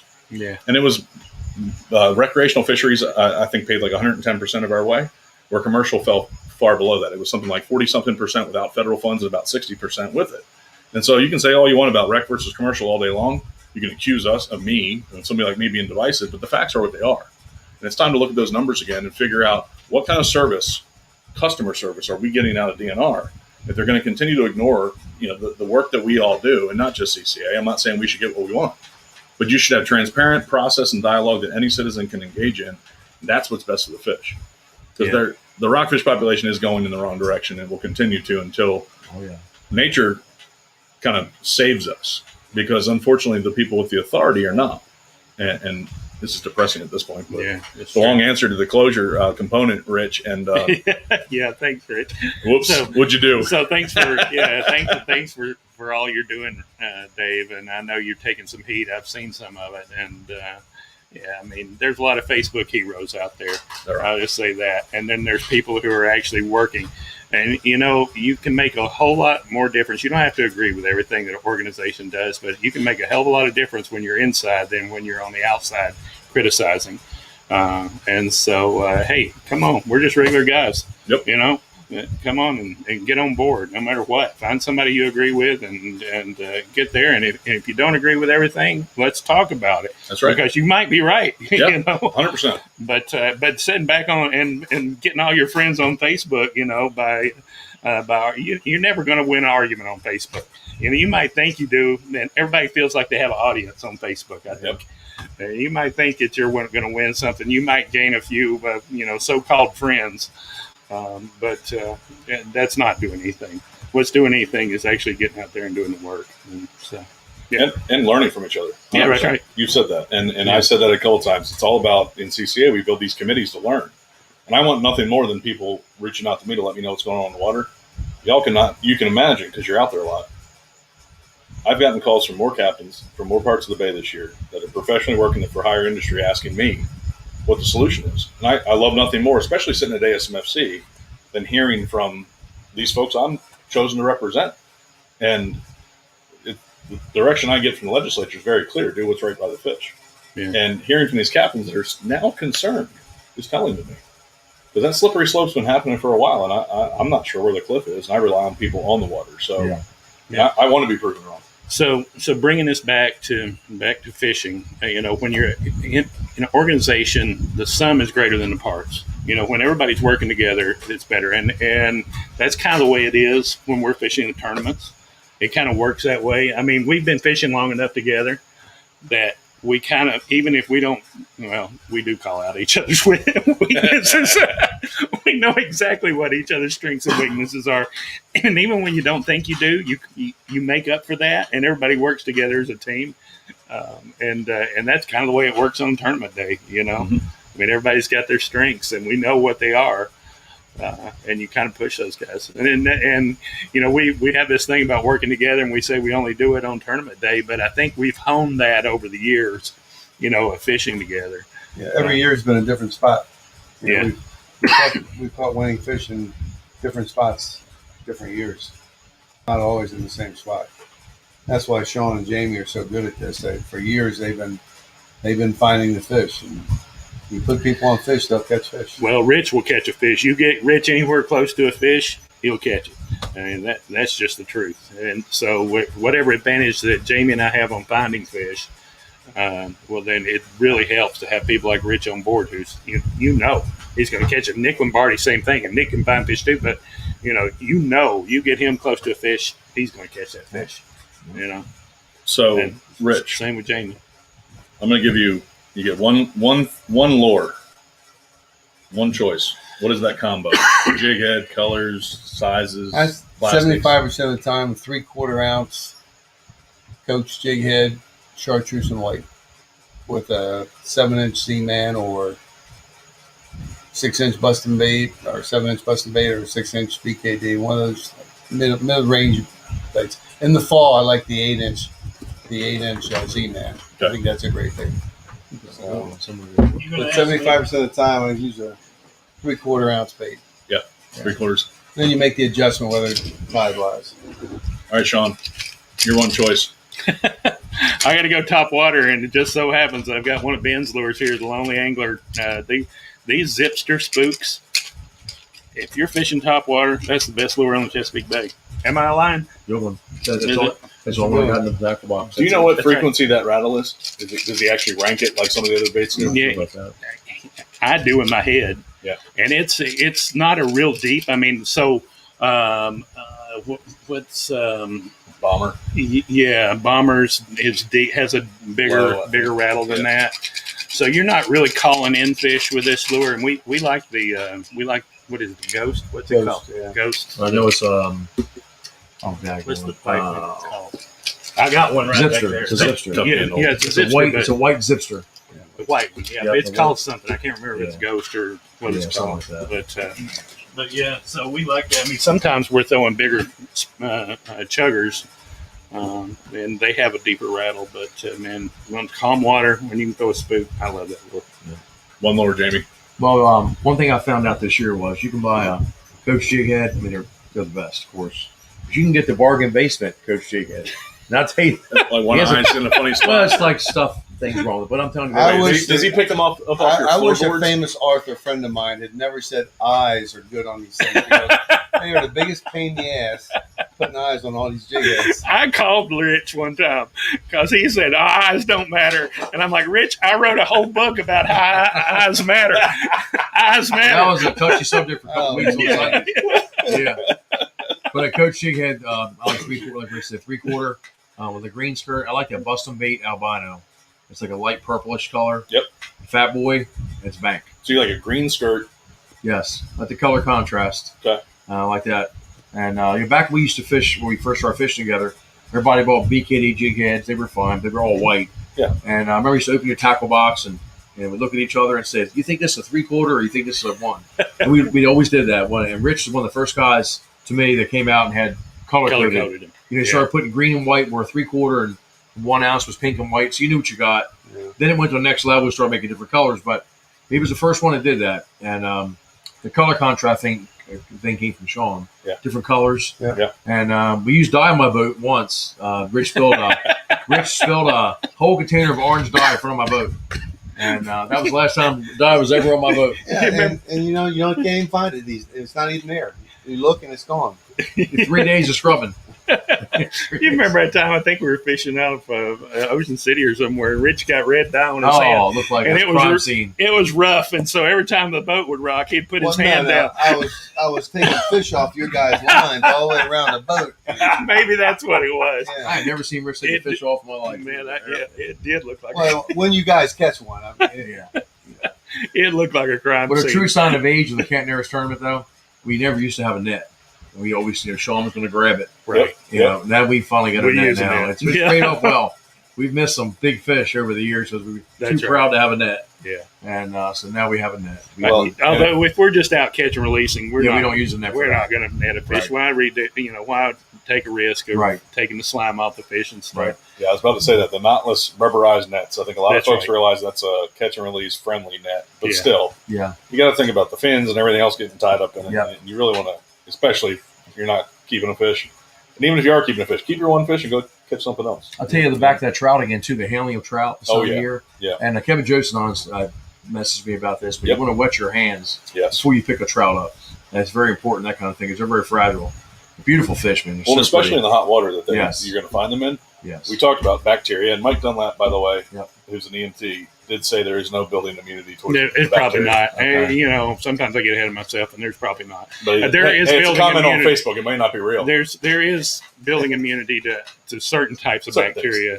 yeah. Flesh-eating bacteria, I don't know. Well, the bottom line is you take it seriously and Yeah. keep the right hand washes and soaps and stuff on your boat. But the trout, and even down in the Gulf, where it's definitely hot. Hi, Diane. Where it's definitely really hot, there's a lot of fisheries down there that are catch and keep, get your limit, move on to the next one, because these Right. fish aren't going to survive either. I don't think we have those temperatures Yeah. for trout and redfish yet because of them being southern species, but Yeah. it'll be interesting to see how that plays out. But yeah, I mean, the bottom line is, like you said, Sean, if you're not going to keep something, you're not going to take it home for dinner. Respect that animal. You know, Yeah. don't pursue it. All agreed. Stop poking holes in the Agreed. house, or find something else to do. Yeah, that's And, right. Yeah. So we have a couple more questions, and what the heck? Yeah, I might be out of a drink, but we'll stick around. yeah, I need another margarita. The Greg Shute wants to know, what metal jigging spoon does Jamie like best? Uh-oh, is this a trick question? No, it's just I don't use it for jigging, only mackerel. I don't metal jig ever. Really? I just use soft plastic. That's it. I just use metal for max. Yeah. Yeah. What do you like? The ones that Ange makes, those are like Oh, yeah. homemade. Available at Island Tackle, right? Yeah. Yeah. Yeah. They're on the rack right there, like to the right of the register, right? Correct. Yeah. Yeah, There you man, and Ange can Find tie it. some flies Yeah, too. all You right. seen? I got some of his flies right. over there. Yep. That's have you seen that fat minnow, fat cow minnow? That's no. a pretty good That looking was lure. good. And then I do there's change triple all my herring. trebles out, by the way. That's very important. Yeah. For Max. I Yeah, go all these- singles, all single hooks. Bluefish too, or I use Z-Man for. Jamie doesn't catch bluefish. oh, I caught one. I caught one Never once. known I to catch a- I did Kimbrough Hook one once, but I don't target. Try not to target them too much. If I see a bluefish around, I just stop fishing. really? Let the other Why? people do it. I want to dig in. I I want to like unpack this. Yeah, make a mess and tear things up and lose tackle costs money. Oh, They finally there it got, was. I finally got it. got to We the got bottom it. line The right money there. factor. Costs money. Tight, isn't he? I'm not saying Jamie's tight. We got he's not tight. we were staying in a hotel somewhere on the way to Bridgestone or something, and me and Coach got to trading some jig That was a heads and great stuff trip. That was around. good. That was fun. And Jamie decided he'd get in there too, and somehow or another, Jamie came away with more tackle than I had we nothing to did, trade, but I was and he trading. didn't even start with anything. Very generous friends. They really are. Good guys. Matt says the answer is the blue. The Blue, The old blue. Jay? no blue. No, Yeah. one of the guys I feel with uses a blue. Yeah. Catches the smallest fish on the planet. You want to catch a 5-inch fish? This is a fish you're Really? You could be in the middle of a school of a migrating trophy bass, and it'll bring out a 5-incher. It is, yes.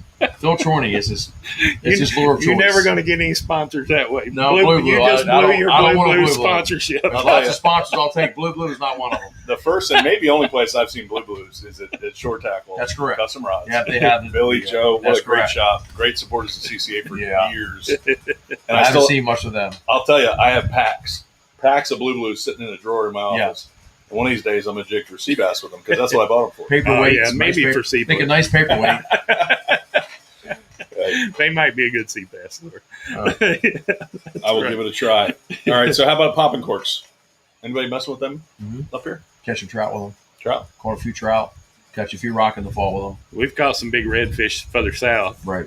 with them, and nobody's really doing that on the Chesapeake, and that's something that this year, I hope more people do, is throwing big top water plugs and popping corks in open water just on bait schools for big redfish. Yep. I mean, that works everywhere else in the world. I don't know why it wouldn't work here.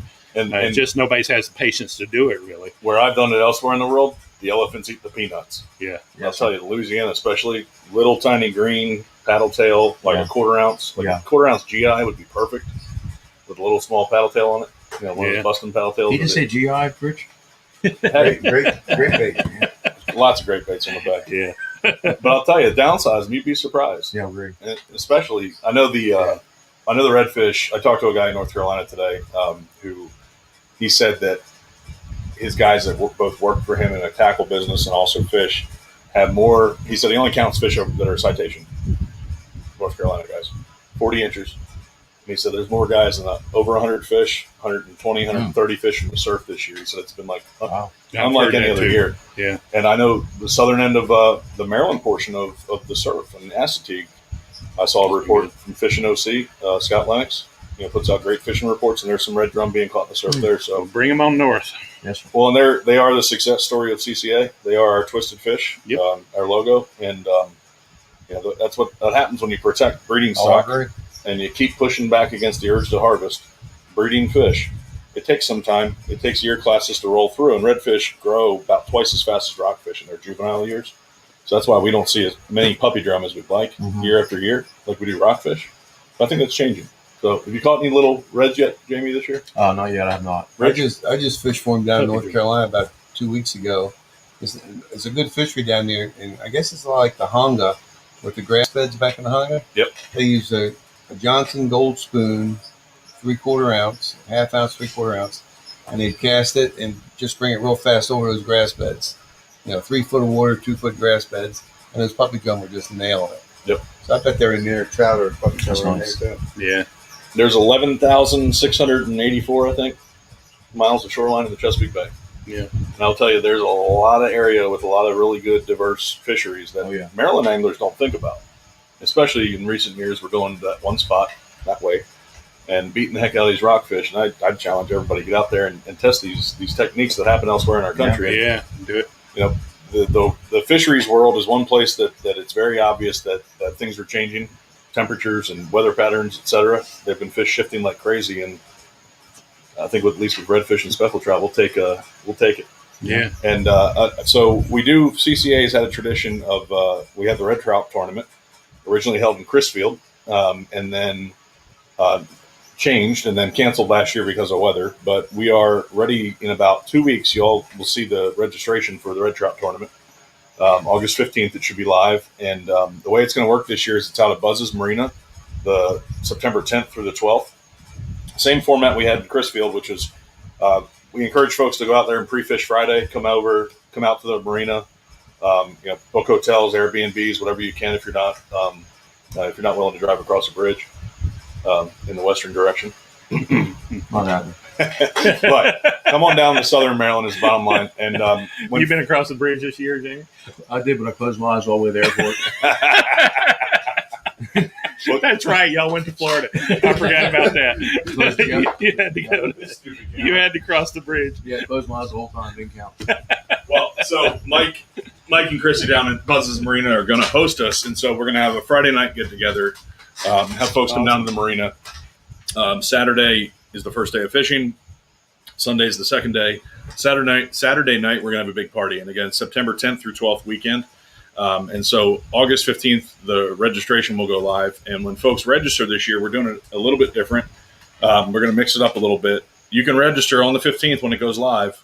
And every redfish or speckled trout that you catch and you turn in leading up to the Saturday, the 11th, will count towards just a random drawing. Mm-hmm. So the fish you're catching are not competing with other anglers at that point. You're just entering your name into drawings. And we're going to work with sponsors to give away some gifts. And reality is we've got a great redfish fishery that's continuing to expand. We've got a lot of trout around. We want to take advantage of it, celebrate it. And in the meantime, we'll be collecting data for fisheries managers. Good. And you can enter as many times as you want. You can enter as many fish as you want from that August 15th to September 10th. And every single time you enter is another drawing. And we'll be encouraging guides to get their clients involved. And you'll get some great prizes and stuff. All our tournaments, we try and keep our entry fee as low as possible.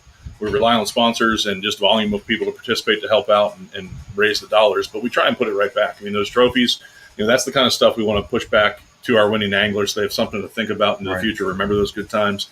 Everybody loves a good competition.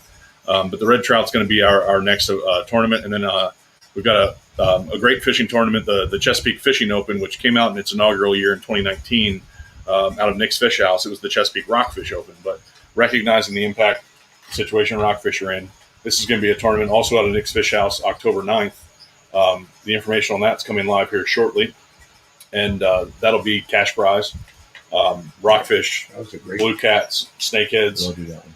Big party October 9th. And we're going to be doing a trash cleanup and some other stuff, engaging with the local community with some great sponsors. So that's another tournament coming up. And then the Winter Classic will be December 4th out of Buzz's. If for some reason weather gets in the way, we'll have one more weekend to try and get it in before the season closes. So we've got a couple more tournaments coming up from a CCA perspective, and there's a lot of great fishing out there that folks can do. And build your networks. Don't burn bridges. Respect people. Get off of Facebook. Show up at meetings. Yeah. Use it for entertainment. Have fun. Show up at meetings. Engage where you can. Realize that every single one of you can help make a difference. Stand up for what's right, but respect your fellow angler. What's legal is what is legal. And we're not here to disparage people because they have a choice of taking the legal action, but we are going to drive towards regulations at CCA that we think are best for the fish, best for the future, best for the general public, best for anglers to access their resource. It's a tough little balance there, but it's what's right. So any last words, gentlemen? No, I just encourage, Kevin's question about networking. Fishing these tournaments is a great way to do it too. And get out there and meet people. Go to club meetings. You're going to get there. You're going to get to talk to other people, share a beverage. It's a great way to get to meet people. And so that's the best way to build a network, face to face. It really is. The Annapolis Anglers Club, Kent Island Fishermen, Southern Maryland Midshore Fishing Club. There's some great fishing clubs. Essex Middle River, Marco, the CCA local chapters. We're getting back together now, focusing on a lot of different things that we have to do.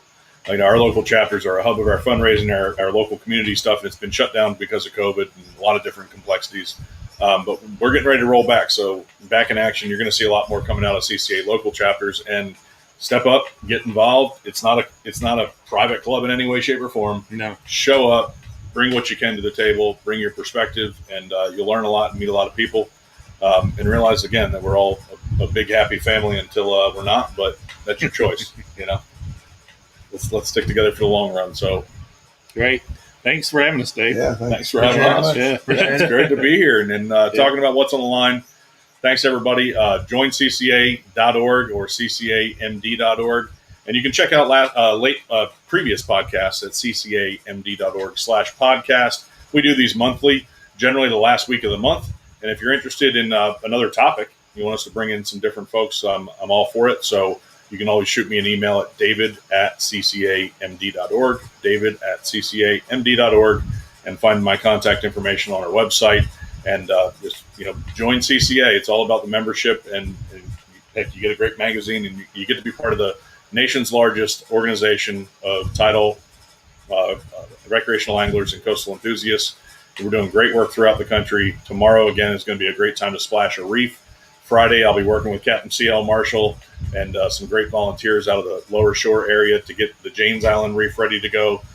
So we're building habitat. We're engaging on your behalf in the legislature, in Maryland DNR, and the executive branch. And the more of us that come together, the better off we can have some good things in the future. So thanks, everybody. And thanks again, Shawn, and you all for coming out here and enjoying our evening, sweating in the shop. So, is next year's tournament going to be shorter? Next year's tournament, we will be back at the Jetty, and we will be back to the old format. Very good. God willing and health willing. So that's what we're going to do. Again, you guys good for next year? I think so. Yeah. I mean, we could retire with the championship. Yeah. No? All right.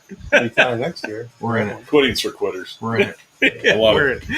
Well, let's see if you have what it takes to compete. All right. Thanks, Dave. Thanks, everybody.